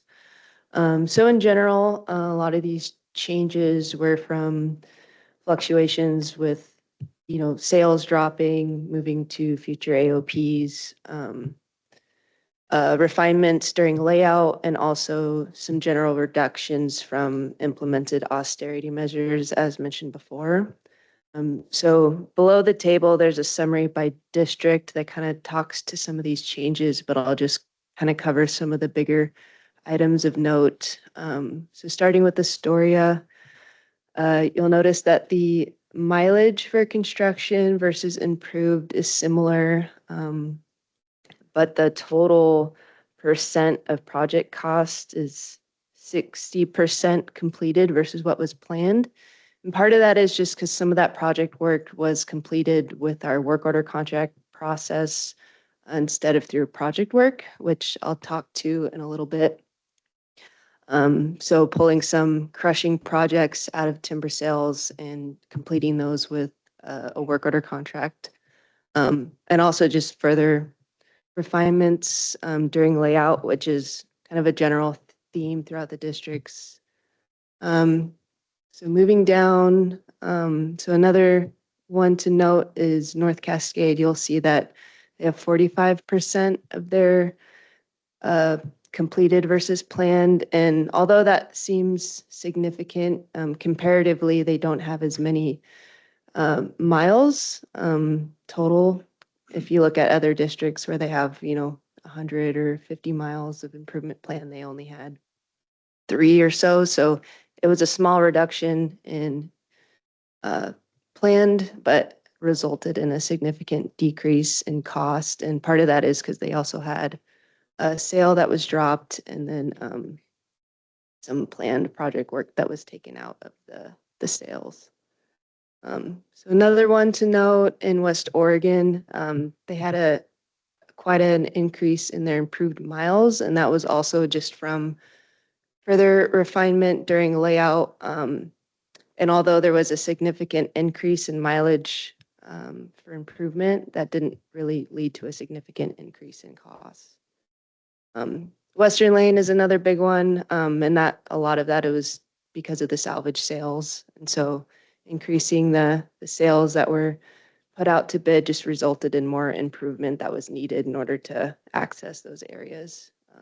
And so in total, we completed about 84% of what was planned in regards to costs. So any questions on that before moving down to the next table? You can go ahead and move down, Emily. So this next table is new, a new addition this year, just because we have been doing more work order contracts. And so this is just a method for us to complete this improvement and maintenance work kind of decoupled from our project or timber sales. And so a benefit of that is we can kind of take advantage of opportunity costs. You know, one example with Astoria, so pulling some of those big crushing projects out of timber sales. So instead of having, you know, a small crushing project for each sale, we can pull that out and do it with a larger project. And so you don't have as many move-ins, and so you're saving money there. And it also makes it more profitable for the sales because the purchasers aren't having to accomplish that work. And so you'll see most of our Northwest districts take advantage of this process quite a bit. And this is kind of directly related. They have a larger transportation system to manage. And so there's just more work that needs to be completed. And so, yeah, you can see our planned AOP costs versus what was completed. So Astoria, the main increase was from pulling some of that work out of our timber sale projects and completing the work with work order contracts. And then in Forest Grove and Tillamook, the main reason for that huge reduction is a result of the austerity measures that we implemented. So some of our larger projects like bridge replacements and some of the larger infrastructure projects, you know, require kind of upfront planning. And so we had some bridge projects that were deferred. And part of that is, you know, these are going to eventually need to be done, but if they're not, you know, an immediate risk to resource or they're not at the end of their service life, you can defer them till they need to be done, either with a timber sale or they have reached the end of their service life. So we just tried to be as efficient as possible there and only do what was absolutely necessary. So North Cascade pretty much completed everything that they had planned, and that reduction in cost was just a result of our bids coming in lower than what we had estimated. And so in total, we completed we had a 56% completion of what was planned versus what was completed costs. Any questions there?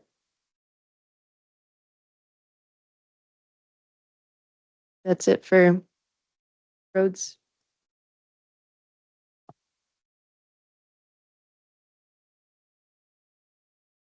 All right, let's shift the topic over to T&E survey results. So just as a quick recap, my name is Vanessa Petro, and I serve as the lead wildlife biologist for the State Forest Division. So admittedly, for the fiscal year 2025, I have to admit this on the wildlife side of things is a very brief update. So our survey results pretty much are specific to spotted owls and marbled murrelets. So these figures pretty much represent our take avoidance based survey approach that the surveys themselves are conducted through a third party contractor. And so the big takeaway I would argue from the T&E results is pretty much on that last line that you see in the table.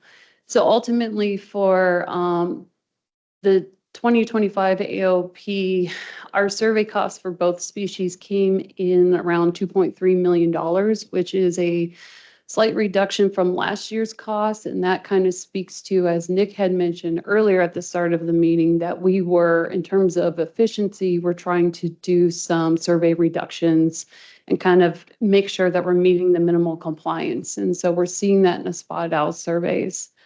Beyond that, with the survey results, ultimately we walked away this season for both species with no new sites for both merlets and spotted owls. And having been present at other various stakeholder meetings recently, it seems like that's a very similar outcome for other land managers and landowners who have also been surveying for both of these species. So kind of a quiet year. So like I said, short and sweet. So any questions? Quick comment, I guess, just look, if you guys look at the bottom line there, at the costs of those surveys, which we pick up entirely, as we don't split that cost with the counties. 2.3, is that where we're at this year? 2.3 million. I think when we started the HCP in 2018, I think we were at 1.5. It was not more than 1.8. So in, a few years, you can see how much our costs have increased there. And this is work that under take avoidance just has to be performed for compliance. This is one of the primary reasons, well, one of many reasons that we've sought the relief of take permits in a habitat conservation plan. There's more complexities there about changing protocols or new species and new protocols, all with increased costs as well. So this is like us doing it as cheaply as we can, and it is not cheap.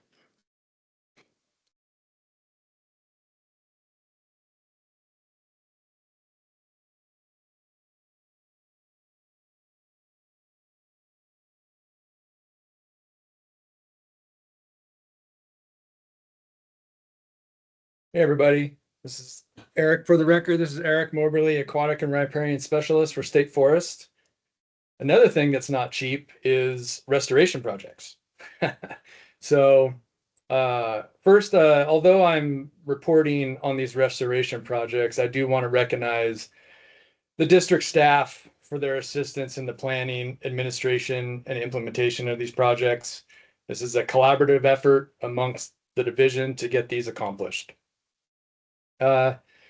These numbers are what the division has reported to OWEB, and they're designed to restore aquatic and riparian habitat and the overall watershed conditions or functions, and must be an effort that exceeds routine maintenance and management. So as you can see, we accomplished 5 in-stream wood placement projects in 2024. All of these were in the Nehalem Basin and included ground-based and cable placements, along with one project where we felled trees within the RCA. The number of road projects included 1.4 miles of road decommissioning, 7.1 miles of road reconstruction, and 12 cross drains installed or upgraded to disconnect roads from streams. You may notice at the bottom of table 6, recreation is down there. This is something that the division is working to start including in our reporting moving forward to capture upgrades to the trail systems and the overall recreation infrastructure and footprint on our landscape. Table 7, really the numbers speak for themselves. And State Forest, in my opinion, should be proud of these accomplishments. And also, in my opinion, are the leaders in Oregon in implementing restoration projects that improve conditions and functions. I've worked in this business for 25 years, and I've never seen a division or agency complete so many in-stream wood projects, barrier corrections, road work in my time. It's astonishing to me, and I'm proud to now be part of this division. For those that don't know, I've been in this position for 2.5 years, and I came from a 20-year career with Oregon Department of Fish and Wildlife. I want to touch base real quick on changes that you all may see in the future to our reporting. A handful of state forest division staff met with OWEB, well, a few months ago, and we recognized that several eligible projects that can be reported to OWEB were not reported in the past. So we are working on a workflow that remedies this past underreporting situation so ODF can obtain credit and be recognized in the future for all the good work we're doing. For example, some eligible projects for reporting include, in-stream work, passage projects, riparian work, it's planting in the RCAs, invasive species removal, fencing, voluntary tree retention. These are things that we didn't report in the past that we are going to figure out a systematic way to report through the districts. There's some road improvement projects like grading and rocking that weren't reported in the past that we are going to include. And then I think the big one is the recreation component of our management. And so over time, we will get better at reporting. We will develop a systematic reporting mechanism to make it somewhat painless for those that are responsible for reporting to get those numbers in. And we look forward to, getting that recognition in the future for all the great work we're doing. So I'll leave it at that and I will take any questions.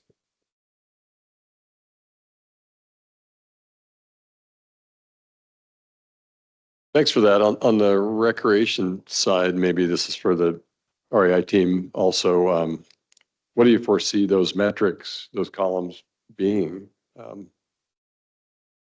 Like for example, trails relocated out of RCAs, vacating trails, similar to roads, right? Surface drainage, rocking, gating, decommissioning, like those are the kind of things that when we do those type of projects that improve the overall watershed condition and function, those are eligible for reporting.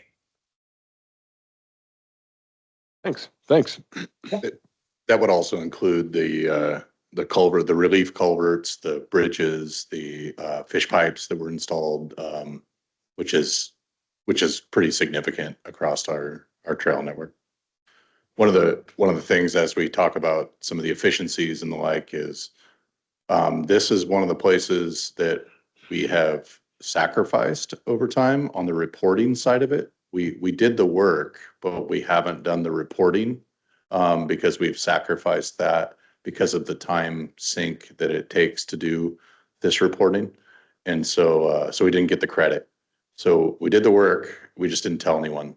And I think that's one of the things that Eric's been helping just figure out a way so that we can tell our story too. So it's not just us doing the work in the background without being able to tell people what all we have accomplished. Right.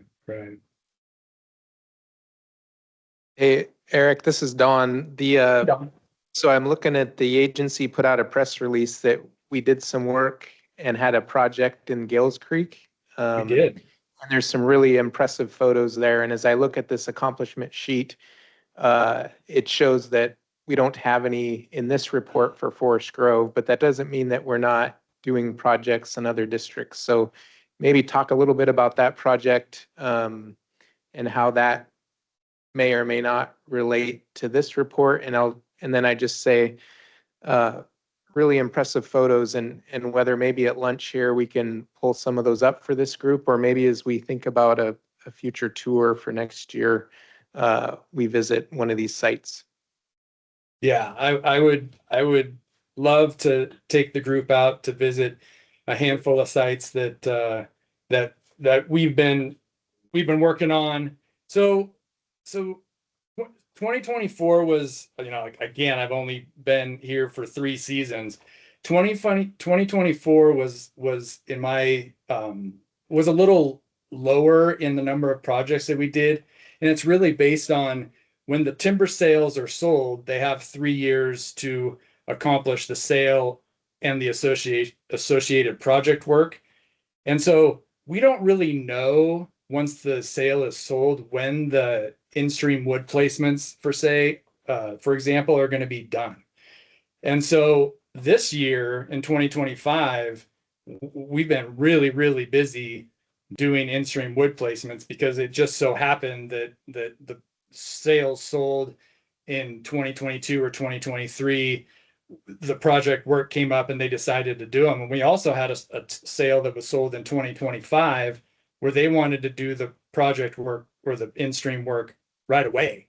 And so we've been real busy this summer doing implementing stream enhancement projects. So it really just depends on when the sale's sold and then when the purchaser decides to implement the project work.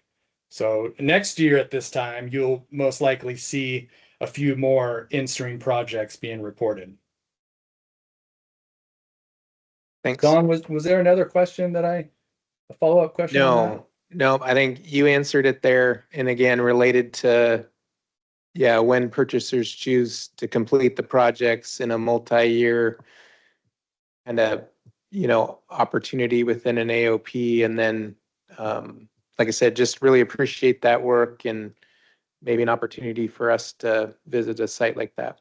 Yeah. And a lot of our projects, at least in my time and probably before my time, are on the North Coast. But I am meeting with Western Lane district staff in a couple weeks to look at a potential project in Western Lane. And it's always nice to get out of the North Coast every once in a while. I do love it up there, but to distribute these projects among all our districts in State Forest. The other piece on that, just to clarify, is these are only the numbers that were reported to OWEB. And so we didn't do any anecdotal additions to this table so that if someone were to check these with the Oregon Watershed Assessment Board, these are the exact numbers that came from there. Those are underreported. There are more projects that we have done that we did not report because of timing and staffing issues. And as I was discussing earlier, the same people that would be doing that report were the same ones that were trying to speed us up to get us caught back up with our timber sale program. So it's not that we didn't do the work. We continued to get the work done. We just didn't devote the staff time to the report, which these reports take a bit. They're a pretty involved report. And that's one of the things that, like Eric mentioned, that we're trying to figure out a way to streamline a little bit so that we're not having to devote somebody's time to going through, every finite detail when we already have contracts written up on some of these items. Yeah. Well, once we get through this HCP and get these comments addressed, there'll be more time for everybody to focus on other core portions of their workload.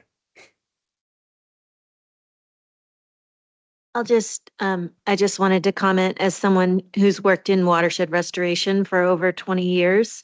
I just wanted, the numbers over, almost 30 years, I wouldn't say for sure, but I doubt there's any other entity in the state that's been reporting to OWEB who would have numbers at this scale. There's just no way. And so I don't think I've seen a table like this, so thank you for including it. And this is a really wonderful way to engage, like moving forward, figuring out how to engage with the public and talking about this work, and utilizing, not everyone, but a lot of people know about watershed councils or have an understanding of them. And it's another way to couch this work, to talk about this investment that's being made across the state in really different ways, right? You have the lottery dollars flowing through OWEB, but then this work the majority of this work is going to be covered by ODF funds. And so it tells a really great story. And it's presented this year in a little bit of a different way. So I just want to say thank you for that. Yeah, I appreciate your enthusiasm, and to end, I am going to try to work with our public affairs office more and get the story out, get these stories out. And hopefully I have another one that I would like Tim to work on. And I will try to get that done when I get back from my LCAM. So really want to use Tim and the social media to get some recognition out there for all the good work we're doing.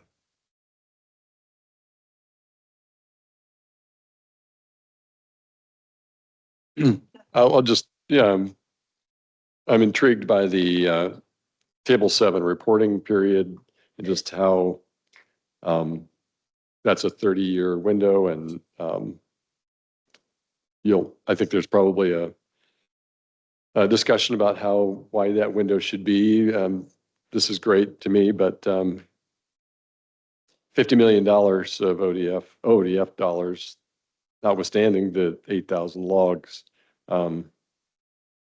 that's a big number. It's a big investment, a big commitment from, well, that Oregon is making through you, and it's just worth lingering on a little bit. Thanks for providing it. You're welcome.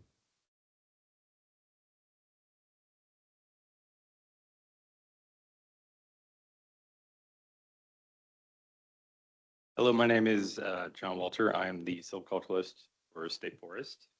I'll be presenting on this intensive management activities, which is basically young stand establishment and other things that we do in young stand.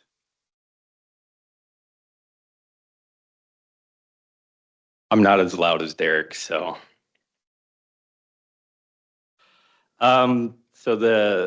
A couple like big things to look at. Next to all the activities, there are a bunch of 2s noted. Those are all activities that we have done that we were able to use South Fork crews for. And we utilized them a little bit more than we had originally planned in our AOP, which is why we got 82% of the acres and 65% of the cost. So the cost for South Fork isn't reflected on this sheet. This is our what we pay contractors from the district level. So we were able to get quite a few of the activities, invasive plant control being one of them, where we got 96% of the project acres, but only 24% of the costs, because we use South Fork for a lot of the manual labor on that aspect.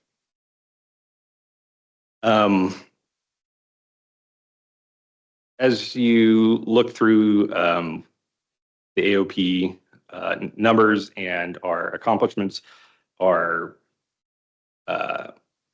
forecasting was pretty good as far as the cost per acre. We just ended up doing a little bit less in some activities. So we're not going to be really trying to lower our projected AOP costs moving forward. We'll just try to do a better job of planning to use South Fork to accomplish more acres in the AOP process. Something else on here, we don't have anything for our, we didn't accomplish any pre-commercial thinning. In the original AOP process, we were going to, we budgeted acres for pre-commercial thinning. And as we started getting ready to do layout, there was questions on what buffer size that we needed to do, whether it was the prior harvest boundary or the new HCP buffers. And so we delayed that until we got clarification on what the buffers needed to be. And in that process of delaying and getting clarification, we were also able to secure a grant for $190,000 for completing this work. And so we basically moved it from FY25 to FY26, but the dollars are going to come from our grant opportunity. Another one would be reduction in acres for chemical application. Due to the nature of forecasting a year or so ahead of what might need to be sprayed, we look for opportunities to find stands that don't need to be sprayed and then not spray them. And so that is the reduction in acres, but the reduction in acres matches pretty close to the reduction in cost for those. So our budgeting was very close in how much those activities were going to cost us. Something that looks a little large, but once you actually look at it, is not. Our reforestation surveys was 368% of budget, but budget was only $3,000. We had an opportunity to use a drone to do some reforestation survey work in Tillamook to see how well that we could utilize that technology in getting better samples for units to figure out whether they needed to be interplanted and go from there. Some of the other reductions were on tree protection or barriers. So we look for opportunities. In the original AOP, we had budgeted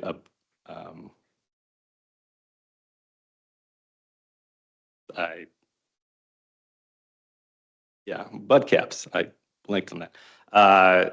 Several of the districts are going to do bud caps on some of the trees, and we, as part of our looking for opportunities to reduce costs, we reevaluated whether those needed to be bud capped or not, and so we did not bud cap them. And so that was a reduction in the acres, and then also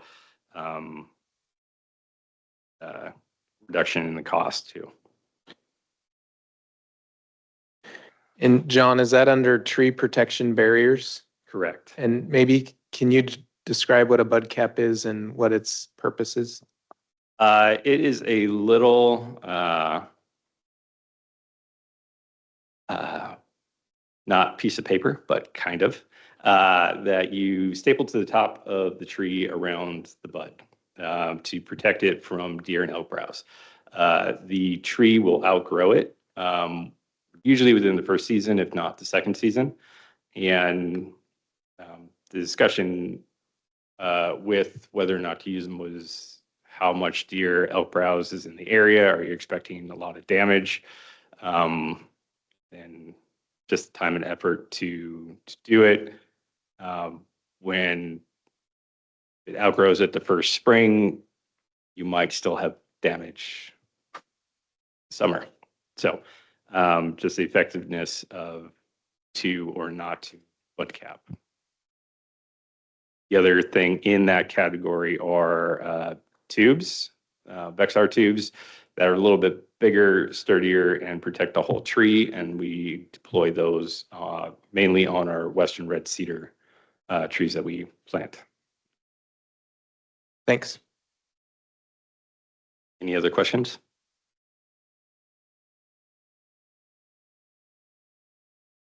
On the your footnote, there are two categories: the AOC, AIC work. I appreciate the maintaining that the linkage, because they're not, those costs are not in the AOP, so you're not reporting them here. Is there a way for our benefit to understand those costs a little bit? I mean, I don't intend to ask you to include them in the table because like I said, I appreciate the linkage and reporting, but what can you tell us? Don, is that a you question? Yeah, and actually we talked a little bit about potentially visiting South Fork into the future, and maybe we do that this next year. You know, off the top of my head, I believe the South Fork budget is 2.3 million or so. And ultimately, the majority of that is Forest Development Fund money. We do get a little state fire assistance grant money from the protection division there. And then ultimately, so we, out of the FDF, fully fund South Fork. They ultimately work across recreation, reforestation, young stand management, as well as fire. And statistically, it is about a third, a third, a third. And so whether I'm answering your question there or not, there is an ability to then, South Fork very much tracks per man day, they call it, on each of the projects and categories that they do their work. So I do think we can pretty in-depth figure out what portion of South Fork's budget's being expended to work in our young stand management program. And when we get to the end of the presentation, actually the last block is a South Fork highlight where it goes through how many person days for fire, for recreation, and then for young stand management. That's part of the very last highlight. And so if we, if it's 2.3, I'm not 100%. If it's 2.3, then it would be that proportion spread across. One piece of that is, that's paid out of the state forest budget, period, whether we used them for it or not. And so this is how we utilize them. And so like, that's why it's difficult to track the cost necessarily, because even if we weren't, if we didn't use them for planting, we were still going to pay them for being there. And so we utilize them where we can in the most cost effective places possible.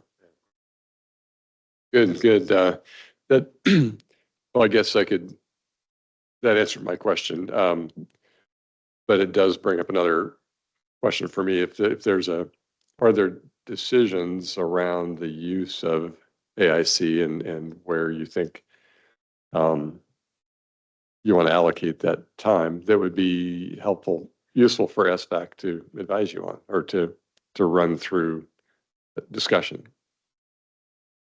I'm not demanding input. I'm asking for you to share with us, where you'd like our help. So in the AOP planning process, right below the contractors section is our AIC section. So we allocate acres in there. And so part of the discrepancy from the original plan to now is at the time of planning, South Fork wasn't fully staffed, and then they got fully staffed. And so we were able to utilize more crews.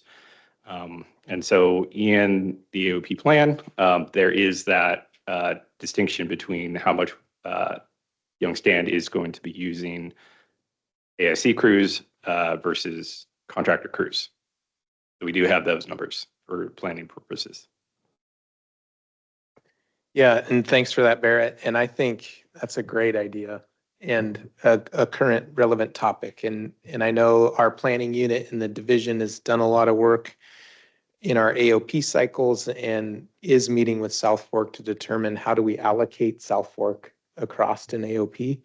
And Derek's right, we can consider, let's say, South Fork a fixed cost, kind of because ultimately we're striving to achieve more of a broader mission there with the AIC's recidivism partnership. Actually, this next year will be the 75th anniversary of South Fork, and are going to plan some events around that. In addition, it's been a number of years, but South Fork harvests the Capitol tree. And I think COVID put a bit of a shutdown to that, the remodel of the lobby downtown here. But ultimately here in about 3 weeks, South Fork is going to harvest the state Capitol tree, bring that down. And we hope to garner some understanding and interest of what this program is, and that it's funded off log trucks, and maybe just get a better understanding from legislators around that. But as I had mentioned earlier, we are utilizing them a little more in fire. In the past, South Fork traditionally, like I said, 75 years, they used to plant a lot of trees. And they don't necessarily as much any longer. And actually recreation is a much bigger part of their business line than it has been traditionally. And we've gone up and met with Washington DNR and others to see how they utilize their AIC programs. And we are doing it differently, and we are more focused on recreation than what they're doing in that state. And then again, given kind of budget constraints, South Fork has some other, they call it off-budget work, but some agreements with, let's say, other agencies. ODOT may need some road brushing, et cetera, done. Working on an interagency agreement with Parks for potentially South Fork crews to do some work on the Salmonberry. And so there is a bit of I think there is room for input on kind of highest and best use in South Fork. And John talked a little bit about bud capping and maybe something that we have traditionally done with South Fork, and if we're going to do less of that, et cetera. So I will take a note of that, meet with the managers up there. And like I said, I think at some point it would be great. They couldn't be here today. We were hoping to have a South Fork manager here to present that portion of the accomplishment report. But ultimately we'll get that group introduced to you all, and I would appreciate that feedback for South Fork for sure.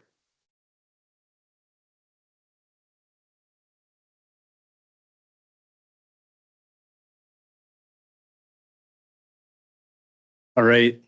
So moving on to recreation, a little bit of a good tie-in with South Fork. A big part of the work that we do could not be done without South Fork. So looking at table 9 and table 10, there's a lot of numbers there. And instead of reading through all of them, I just want to call out a couple and put some context to them. And I'll also mention this will tie a little bit into the realignment discussion we'll have this afternoon about the REI program. That top, I guess, table 9, I would consider our facilities table. So that talks about our campgrounds primarily. And looking at, we have the 16,000 hours of volunteer hours. That's actually a little bit more than 8 full-time equivalent staff that we've had from volunteers. And a lot of that comes from camp hosts in campgrounds, but also a lot of that comes from non-motorized trail volunteers. We'll talk about that here in just a minute on the trail work. But so that's a huge, huge part of our work is volunteers. And that, again, goes along with the discussion Barrett had earlier about kind of partnerships and really focusing on how we can leverage people that love our trails and facilities. Additionally, looking at the number of campers, 31,000 is a slight increase from last year. Putting that in perspective, I always try and figure out how to make these numbers relevant, but that's the closest city in population in Oregon. That's essentially McMinnville. So kind of an interesting way to think about how many campers were in our facilities that we track. And also admittedly, that's off of fee envelopes. And I used to do this, and hopefully this is a plug for everyone to stop doing this. But when you do use a fee envelope, I usually just put one, even if I have other people camping with me, but that's how we collect those numbers. So we're a little bit short on those numbers as well. So essentially we had McMinnville camping in our facilities this year and had revenue, again, another increase in total revenue in our campgrounds over the last couple of years. And so almost at a little bit over $365,000 from campground revenue. And one thing I think that's not captured here, and again, as Derek's mentioned, we have a lot of different reports, and so we're trying to streamline this. But visitor nights is something we capture. So that's how many nights each individual camper was in our facilities. And we were about 70,000 visitor nights. So again, just kind of a rough estimate of how many nights people are in our facilities throughout the last fiscal year. And then moving down to trails, a couple things just want to call out here. Specifically, another very difficult thing is to report on overall maintenance. Just because we walk a trail, we can't really consider that maintenance if we're walking through and everything looks great. So we really try and identify the areas where we actually have tread work on the ground. And so just a quick note, what that looks like as far as trail maintenance on our motorized trails, we show about 10% of our trails actually truly having maintenance on them in any given year. And that is a true estimate of our work. Again, kind of a hard number to track. But then if you look at the non-motorized trails, and this is just a quick note here, we show about 65% of trail maintenance. And a lot of the differences there, we do call that out as this only being ODF, OHV staff time. But on the non-motorized trails, we actually include numbers from volunteer groups and our recreation staff and also South Fork. So that's why that number's higher. And just a reality, Again, something we'll talk about this afternoon as far as the realignment of the program. But we do a very good job, and historically I've done a very good job of capturing volunteer data from our non-motorized trail user groups, but we have not done so on our motorized groups. So that's a big movement in the future to try and collect all that data as well to report back on that work. So moving on to the next page here, jumping away from the tables, recreation is a little bit hard to capture in a table. And so we tried to pull out some of the other big things that happened in the last fiscal year to report out on some of the progress and other work. So I'm just going to hit on a couple of them. So in the developed facilities, a huge improvement that we had over the last year was this was the first year that we had reservations at all of our equestrian facilities, which is in response to needs from equestrian users and groups we work with. Obviously, if you're going to load horses up into a trailer, you want to make sure you have a place to camp. So that's a big piece for us, and also an important thing for us to track the overall usage in those facilities. Additionally, this is kind of a story of our program over the last couple of years, so I just want to note this. The next bullet point talks about adding additional campsites to Butte Creek Campground on Santiam State Forest. Obviously, this last year was the last year that we reopened all of our recreational facilities that had been closed since the fire. And in doing so, we've also kind of reimagined facilities and are moving towards a bit more of an emphasis on standardized processes in our campgrounds, so that when we have a facility, if we have a bathroom, we might as well have enough sites to actually facilitate that bathroom as well as possible. So really a big reimagining of the work that we do. As far as non-motorized trails go, I do want to note that this is the difference between our motorized and non-motorized trails. If you look on any of the development of trails here on the non-motorized side, because we did develop a couple new mountain bike trails, and also are continuing to extend the Wilson River Trail. That work, as far as new construction, is all being done in partnership with volunteer groups. Our staff time in the recreation program has been focused on really the riparian connection work. So kind of what Eric reported on earlier, replacing bridges, replacing culverts, and ensuring that our trails on the non-motorized side are doing the best they possibly can in that sense. And so a lot of that is supported by the State Forest Trust of Oregon. So we couldn't talk about that work without talking about the groups that do that work with us and are under MOUs. And one other thing to note too, this was the first year that we actually developed new MOUs with our substantial volunteer groups on our non-motorized side, and again, continue to move forward on our motorized side. On the motorized trail side, again, a big point of clarification is that the vast majority of the work that our team is doing has recently been focused on riparian connections. And so notes on here, 5 repaired OHV bridges, which is significant for us to ensure that our trail network is as, I guess, disconnected as possible from streams and as connected to the rest of the trail system as possible.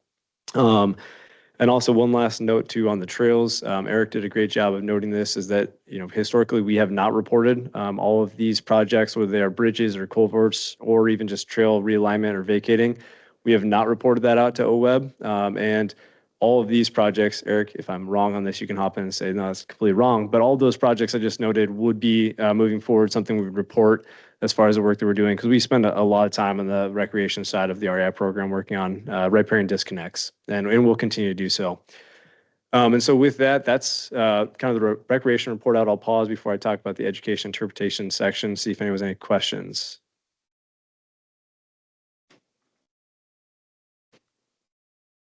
All right, moving on to the next page. Although it's substantially shorter in length, again, just working on kind of cleaning up the reporting to make sure we're doing the same across our program and lines of work. And so although not in a table form, a couple things I wanted to highlight here. First off, the overall visitation to the Tillamook Forest Center.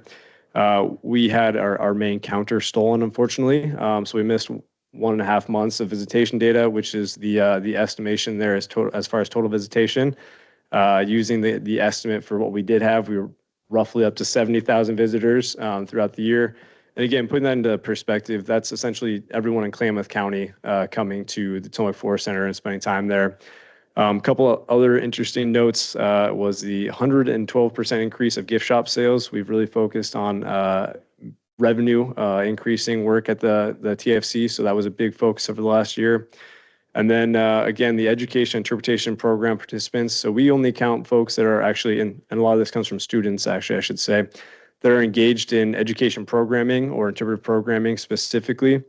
And so that number, almost 11,000, again, putting this in perspective, I just try and do this. That's double the total students at the Tillamook, Astoria, and Seaside school districts.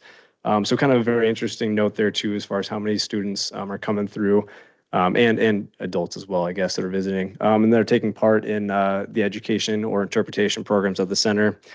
And then last but not least, and this will tie into that last piece about South Fork, one big project that took place in the off season last year at the TFC was a substantial forest management activity to deal with laminated root rot that was actually at the center's grounds.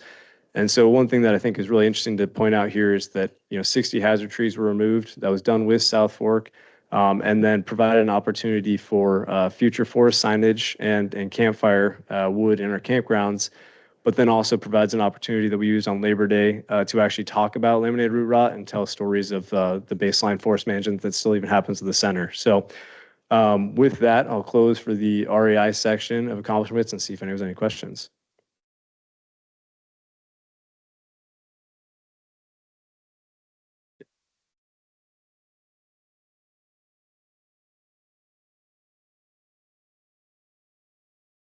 And subject to the county distribution also? It is not, and Mike, if I mess this up, please let me know. But no, that's not revenue generated off the land, and there's an agreement with Tillamook County for that exact piece.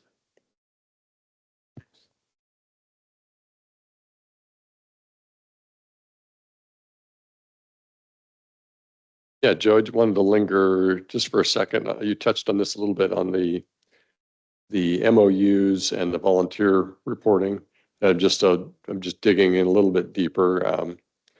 A huge part of your time has been investing in these more formal agreements with volunteer organizations. And on the motorized side, since the 60s, clubs and associations have been just out doing their work. And on the non-motorized side, you've had newer engagements, new groups coming to you. And so that's why the more formal stuff is existing now, because you've said, well, if we're going to start with somebody, let's start doing it right. And the next phase will be going back to these churning historic operations and bringing them into that more formal setting. So you've got a lot of work ahead of you, but it does just emphasize the weird statistics there. It's actually just beginning of a good news story about getting those formal arrangements in place. Yeah, and I'll definitely talk a lot more. Barrett's kind of writing my presentation for this afternoon. This is great, so thank you, Barrett. But exactly what we'll be focusing on moving forward in the next couple of years across the program, but certainly well noted about the differences in our non-motorized and motorized groups.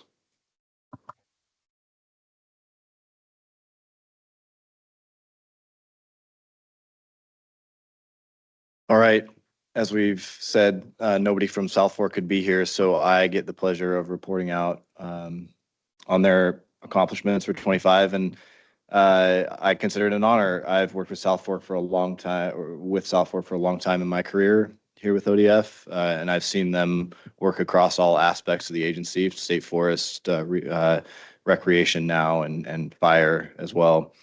So I'll just highlight a couple of their 2025 reports. And because this is my report out, I'm going to start with recreations. So, so we've had almost 3,000 person days dedicated to recreation. As Don mentioned, we've had an uptick in helping with recreation projects, and that includes over 1,000, about 1,200 days of facility maintenance, and then 40 miles of trail maintenance completed. Our jobs would be much more difficult in REI without the assistance of South Fork. And then jumping to, forest management, including saw release, invasive species removal, tree protection, planting, and trapping, and over, 2,700 person days of that as well. And we've also seen over 35,000 trees planted, and the fire training that goes into allowing South Fork to be such a readily available resource for us. This year alone added up to almost 800 person days of fire training.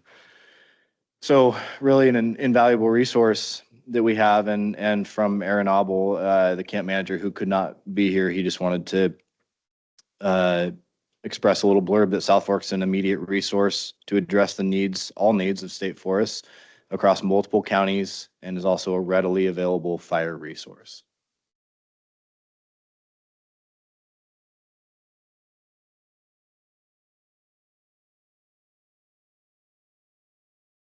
All right, any other questions or comments? Thank you guys for putting this together. And also for staff for kind of doing it as a group. And so having the different folks who work in the different areas present on it, I think it's really great. We are. We just didn't want Derek to talk anymore than he does. I'm going to give him a chance here.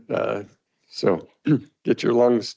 I didn't want to ask unless we had lots of time left, but in the reporting you talked about no bid rework sales. It's a pretty interesting topic. Do you want to maybe pick an example of if there's somebody in the room who might talk about a no bid rework project and what that's about? It's good for the committee to.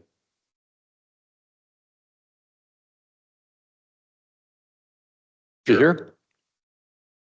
So, one example is sometimes it's as simple as the minimal appraisal amount was just too high. There was an assumption that there would be a higher timber market than there was. One of the sales right now that we're looking at, which is in the Astoria district, for instance, the Simply Simmons sale has a high amount of larger oversized spruce logs on it that are very difficult to market currently, or just not able to market currently without essentially splitting the log for pulp. And so it's looking at either decreasing the costs on those or finding other opportunities for how to utilize the log for stream enhancement or for some other purpose. And so it's possible in some of those instances that maybe sometimes we drop a unit, sometimes we modify some of the project work to make it more palatable. Sometimes we'll look for work order contracts so that if there's a timeline or something that purchasers are worried that they're not going to be able to meet, we'll see if there's other opportunities for us to meet that work, and then they don't have to take that risk on themselves. Oftentimes that reworking process is something that the marketing unit foresters on the individual district will reach out to purchasers in their general vicinity that often bid on sales and really just have conversations on like what was here that was really tripping you up. And it can be a wide range of topics. It can be a difficult, like one difficult setting that really made the whole sale not palatable, or it might be something more involved. And so depending on what that is, there's different ways that the sale is reworked. Like it's oftentimes it is as simple as just resubmitting the same sale with a lower bid, minimum bid value. Ironically enough, oftentimes when we do that, the end amount that someone bids is higher than the previous minimum bid value. But to one of the comments that was made earlier, if that we tighten that up too much, it's just a gut reaction of I'm not going to spend the time to go look at that to sharpen their own pencil. And so it is kind of a balance there to make sure that what we're presenting is something that we are okay if we got a minimum bid, but at the same point in time doesn't turn people off to where they don't look at it at all. Yeah, I think valuable to talk about. It's part of the art of that field of work. Some impressive, challenging work worth talking about.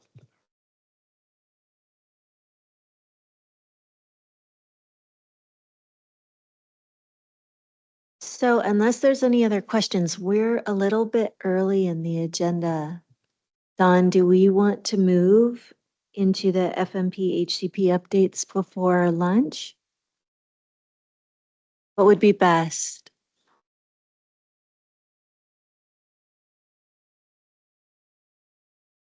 all get out of here early, right?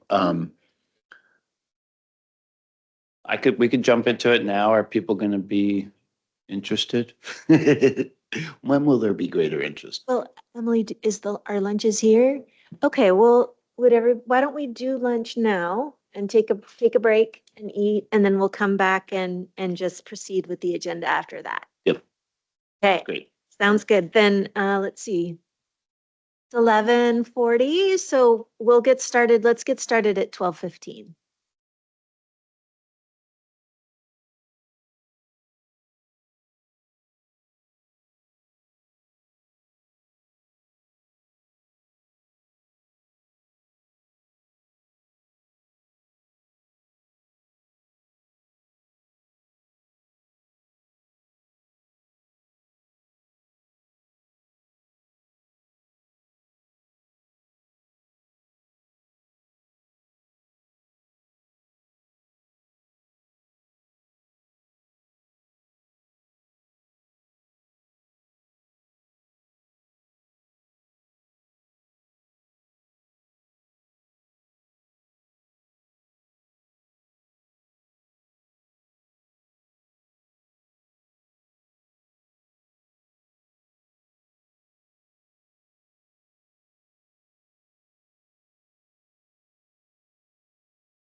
Okay, I think I'm gonna get us started. Ooh, that's different than the last one.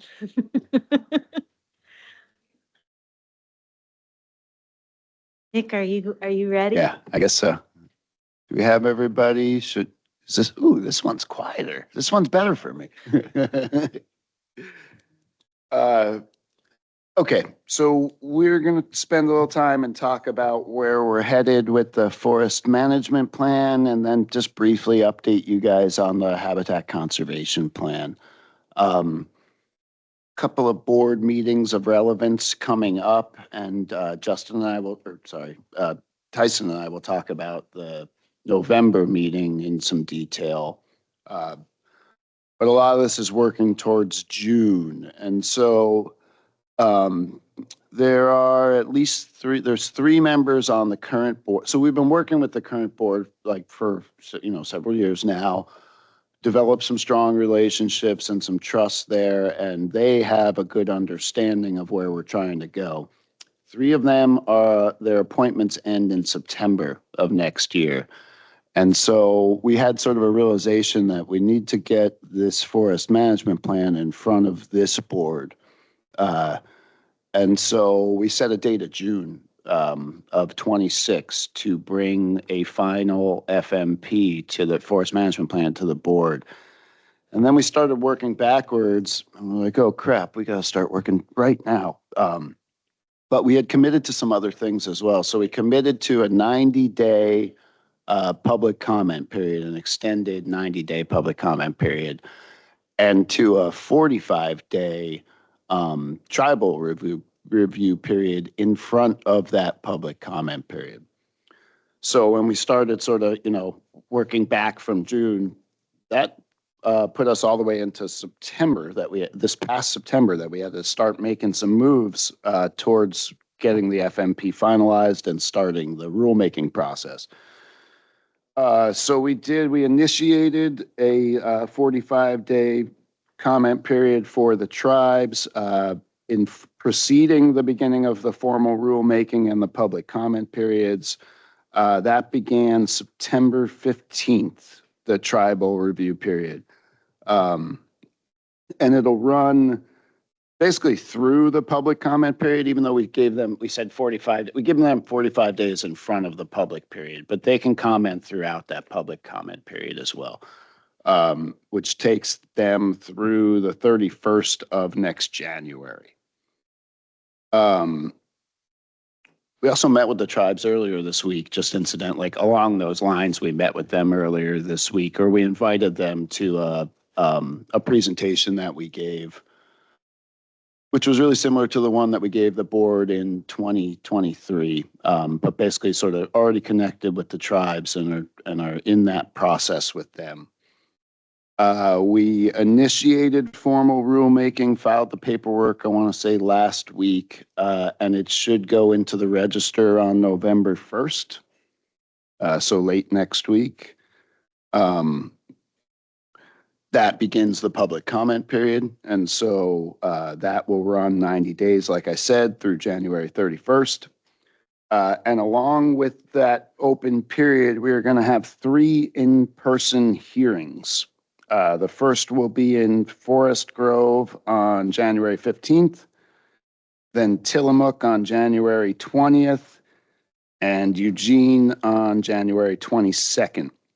Those are all going to be in the evenings from 5 to 7 to give people an opportunity to attend outside of work.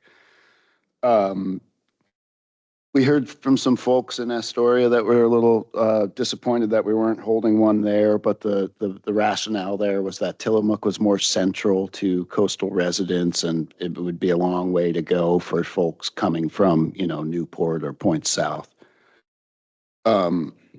So we landed on those 3 locations. We're also conducting a virtual hearing on the 13th of January. So in front of the 2 in-person hearings, we'll have an online hearing, and we'll record that one and make it available is the intent. These are hearings, I should point out. So this is us listening to the public. It's not... These aren't going to be Q&As. They'll be more just absorbing the public comments. We'll then take all of that, our staff digest it in February and March, and then we have to kind of flip it back to our consultants who will polish everything up for us in advance of providing a final draft to the board on mid-May, May 13th, it says here. And then we'll have that board meeting on June 3rd. And if we're successful, they will approve the new forest management plan. There's some timing issues there too, right? So we'll talk a little bit about the HCP timeline, but that's likely to be kind of in front of the HCP, certainly at this point with the shutdown, just slightly in front of when we're anticipating incidental take permit issuance. And then we're also thinking about the subsequent implementation plan, which would be beginning in 28, right, Colleen? The IP, our intent is for 28 to be year one. Yeah, and so we're looking to then take what we get from the board, turn it around and model that first 10-year implementation plan and have it ready for fiscal 28. So kind of a lot of moving parts. The FMP may end up being approved by the board in front of take permit issuance, but it would be on the contingent. So it would sort of be like what did Mike call it the other day, a post-dated check. So it's like, hey, like this FMP will be approved contingent on take permit issuance. And that would allow us to move forward without the permits in hand and then start IP modeling and stay on that timeline for fiscal 28. I can take some questions on that, I think, before I'll jump into what we're bringing to them in November. Yeah. Nick and or, well, let's see. Don, I think this for me may be the most appropriate time to ask this question. And it comes from Michael Lang's comment earlier this morning during the public comment period. From my perspective, there seems to be a disconnect between the FMP and the IP toward satisfying the FMP's goal of 30 to 50% of the forest being in complex layered condition, because it sets the timber harvest, the IP objectives too high in the implementation plan. Is that an overreach on my part? Can you kind of clarify that a bit for me?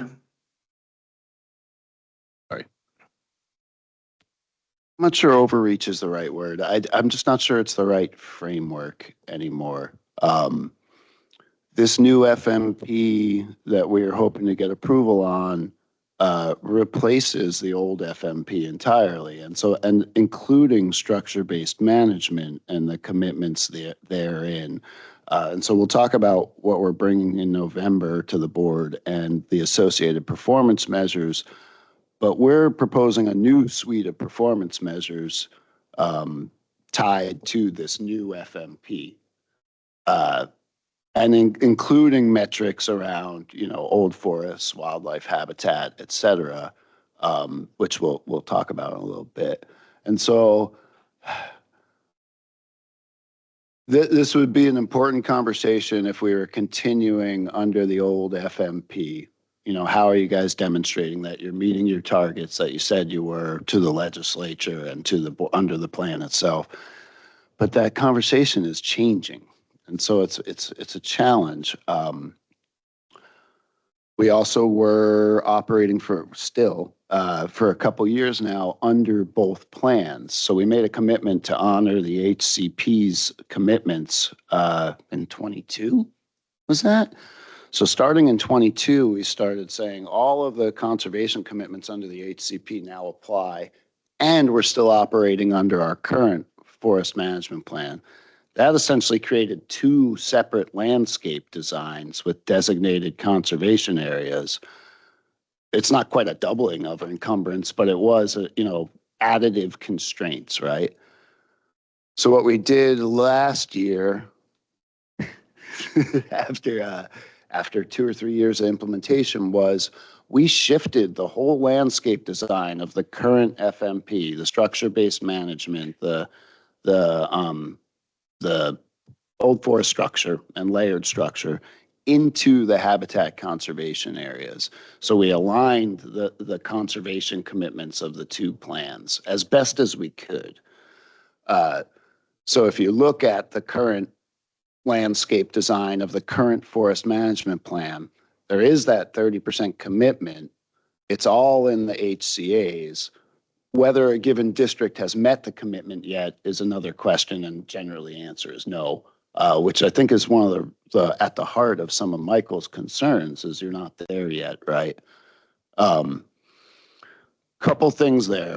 So one, that did leave some areas outside that just didn't fit, that were previously designated complex, that didn't fit in the context of a district or the habitat conservation areas. Usually they may be mature stands or, complex stands, but they're isolated. They have no history of occupancy by the covered species. They're just nice patches that didn't really contribute in the new context of the habitat conservation plan. So they were out and then no longer designated, which makes them available, which is all legit by policy. So there's that element of it. And then, that has created a real strain on where we can go. And so it also pushes us to those places over the short term. Because we have all these commitments that we're holding tight on the landscape right now. Michael probably remembers, I shouldn't speak for him, but Bob Van Dyke, his predecessor, used to push us really hard on durability of conservation commitments. You guys probably remember that conversation. And it was really hard to demonstrate the durability of our conservation commitments under the current plan when they shift constantly and when you're not ever hitting the targets, right? And that is part of the framework for the new forest management plan. And these conservation areas, they don't move, they stay on the landscape. Whether they develop as intended is also another question that we'll now be tracking closely. But it's just a different framework ultimately, Greg. If that, I don't know if that's not going to convince you, but I hope that helps. Thanks, Nick. Yeah. It's complex because it sounds like we have to wait for all these new developments to take place for the new FMP plan to be, then the IEP can follow, but that's not going to happen immediately. Yeah. Yes. And we do, sorry, go ahead. One more comment on that. So in the current implementation plans, we did address kind of the changes that we did to the current complex and the desired future condition. And so the intention there was to illustrate how we're going to achieve those targets over time while we transition through this policy change that we're going through. We've always been able to harvest older stands outside of where we have constraints. That's something we've always been able to do. It's how we've changed over time and moving them into the habitat conservation areas. So there are new stands inside those habitat conservation areas that were slated for harvest because we were able to harvest those before, older stands or more complex stands that now are designated for those areas. So it wasn't like we just took stands away. We actually put additional stands in under the framework of this of the current FMP, but it's to help us align in the future towards the new targets and towards this new plan that we're working. So I think that we did it on both sides to kind of alleviate this pressure. The 30% that the KPN 10 refers to is a target that was going to be developed over time. It wasn't 30% this year or, protect everything that you have this year. It was, we want to develop it in the right locations over time to get up to that level. And that's what we illustrate in the current implementation plans and now how we're going to align because our goals are similar in the new forest management plan and in the habitat conservation plan. Okay, thank you.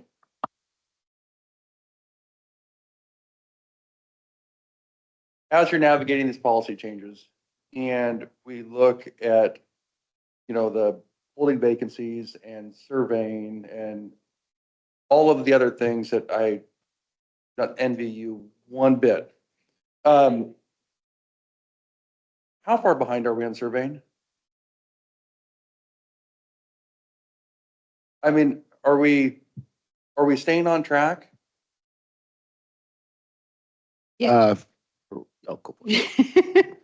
If you're talking about surveying for wildlife specific to T&E species like what we described today, we're on top of things because right now as it stands, the monitoring or not the monitoring, excuse me, the surveying effort that we're putting out is meeting what we minimally need for compliance with the ESA. So if there's any forest management activities that trigger the need for surveys, we're doing it. We can't be behind on that because we have to meet that federal requirement. Yeah, so we're planning to survey as if we weren't getting, as if the HCP is not on the horizon, because we have to, because if it's not on the horizon and we didn't survey, we don't have a sale plan, right? So next year, we're still finishing second year surveys on anything that we started this year, and we're gonna start first year surveys, because it's a 2-year protocol for both of these species. And it's gonna hurt because we're probably just like, if we get those take permits, we're probably just throwing money away to some extent, but it's an insurance policy that we have to pay every year. So yeah, oh yeah, we're moving forward, we're surveying everything. And as soon as we have the assurance we need to stop, we will reassess, but until then, it's just, SOP. We have to do it. The only point of clarification I guess I'd make on that is that, one thing we are not doing is we're doing the 2 years of surveys. And then once we put forth a sale, we'll say, it has a 3-year contract. There's not flexibility to extend that sale because we stopped doing surveys, correct? And so there's the flexibility that we may have had in the past where we may have surveyed a little longer than we needed to. We're trying to tighten that noose as much as we can. And so we don't necessarily have as much flexibility if something were to happen around pushing that any further than our completion dates. For those that may remember, we used to operate a lot under 2-year contracts. We extended that to 3 years, and then we've cut back on some of the surveys, and that's tightened up our window of availability when it gets to that 3rd year on whether or not we can push the envelope past that point in time.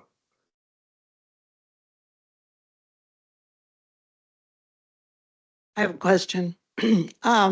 Historically, sometimes ODF has produced harvesting modeling and the corresponding IPs have been at a lower level. So what's the plan to make sure that what the FMP says we'll be getting? Might be getting a little bit in front of the conversation with the board, but so yeah, like our data has improved dramatically, which is giving us some confidence. We did some growth in yield recalibrations, and so like our data is more precise than it has been in the past. Still the same risks there that we get it wrong, right? So we are thinking hard about what recommendation that we bring to the board and sort of how much flexibility there is to go up or down off of a given number. And that's kind of the way we're hoping to land within a range rather than hit a number and then everybody beats us over the head with that number. That's part of the approach to it. Want to add to that? Dr. Wilson?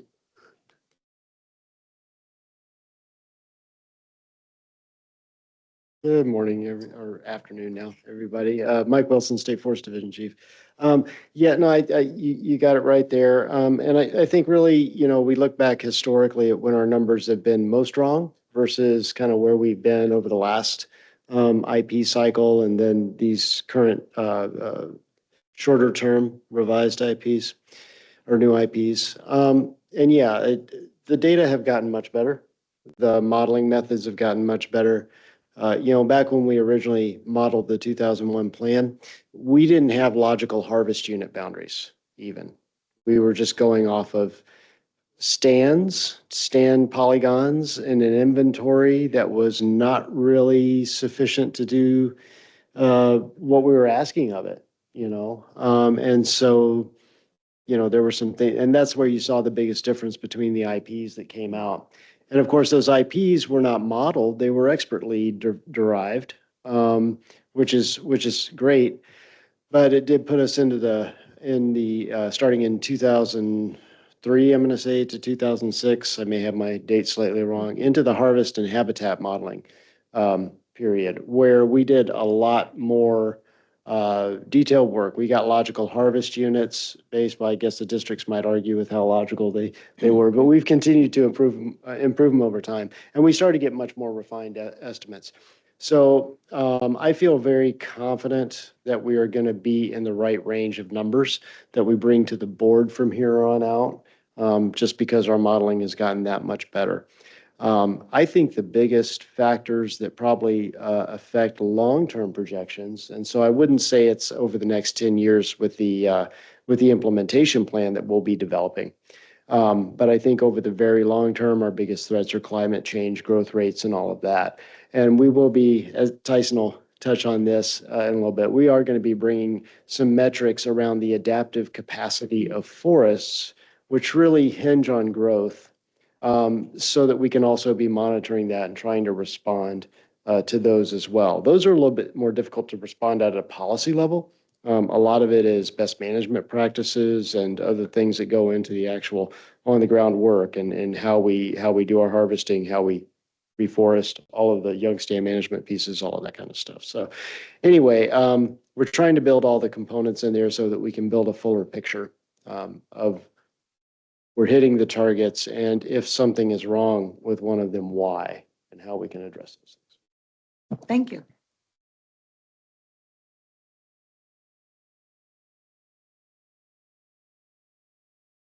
Other questions on that piece? Okay. So let's talk about November, which is rapidly approaching. And I think folks remember it was June. We went to the board. We had a joint meeting with the Board of Forestry and the Forest Trust Land Advisory Committee. And we brought forward four primary harvest scenarios.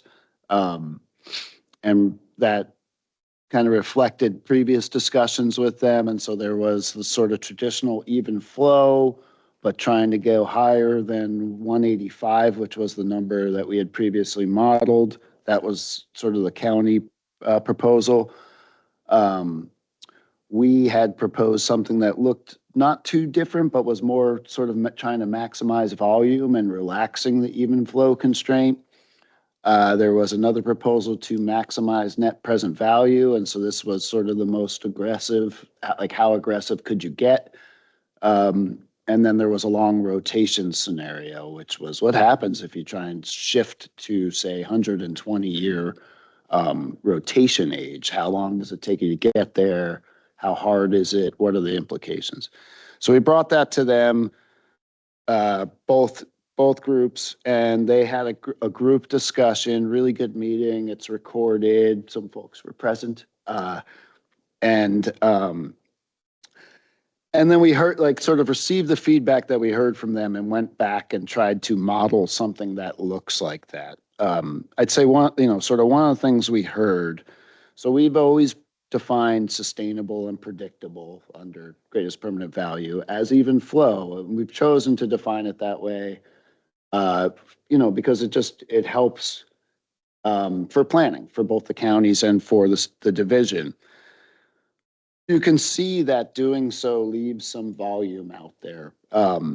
And the board and the counties could see that. And there was some interest in, hey, maybe we could relax that even flow constraint. That traditional approach would allow us to sort of increase some of the short-term revenue generation, and give both the counties and the division sort of a runway to a future over the next few decades, but still at the same time would also not take everything and leave some options on the table for future boards and future, future approaches. I can't really go into the specifics of what we're bringing to the board because we haven't met with FTLAC yet, and we don't want to get in front of them. So I'll try my best here to describe it without giving you any numbers. Like I said, we went back, we did some modeling. We're bringing this recommendation to them in November. So the board wants us to say what we think it should be. And we are going to do that. And within the context of our capacity to do the work and that, long-term sustained yield, all of our other commitments, all those great things. So we're going to bring them a recommendation for the management approach that would then inform that next IP's development. The approach will reflect a stepped departure from even flow over the next few decades to provide increased near-term revenue to counties and flatten the currently uneven stand age distribution over time. Those departure steps would align with 10-year implementation plans, and the specific sort of levels and length of departure. Well, this is just a point. So, we're going to basically say, hey, we recommend we kind of start up here and we kind of step down to here over these 3 implementation periods. That's still subject to the board's discretion to say, start somewhere else or take a different pathway, and to future boards as well. And so we're really just saying, this is where we think we want to go over the initial implementation of the plan. And here's some space, and other boards will also have space. So we're going to bring those out, that proposal, and as well, we're also going to bring some outcomes for some of the performance measures that can be extracted from the model data, and also recommended targets that would be achievable under the management approach. So recall, like, some of the social performance measures aren't things you can extract from the model, but to the extent that we can derive outcomes for our proposed performance measures from the model data, we're going to bring those to the board, which will help them which will inform that trade-offs discussion. And then if the board adopts those measures, those would then also guide that implementation plan development, meaning we would set some medium range, 10-year management objectives designed to meet the FMP goals and use those measures as our evaluation criteria. And so there, I think I'll pass it to Tyson now, and Tyson can tell you all about these mystical performance measures. Yeah, this is Tyson Weprick. Again, this is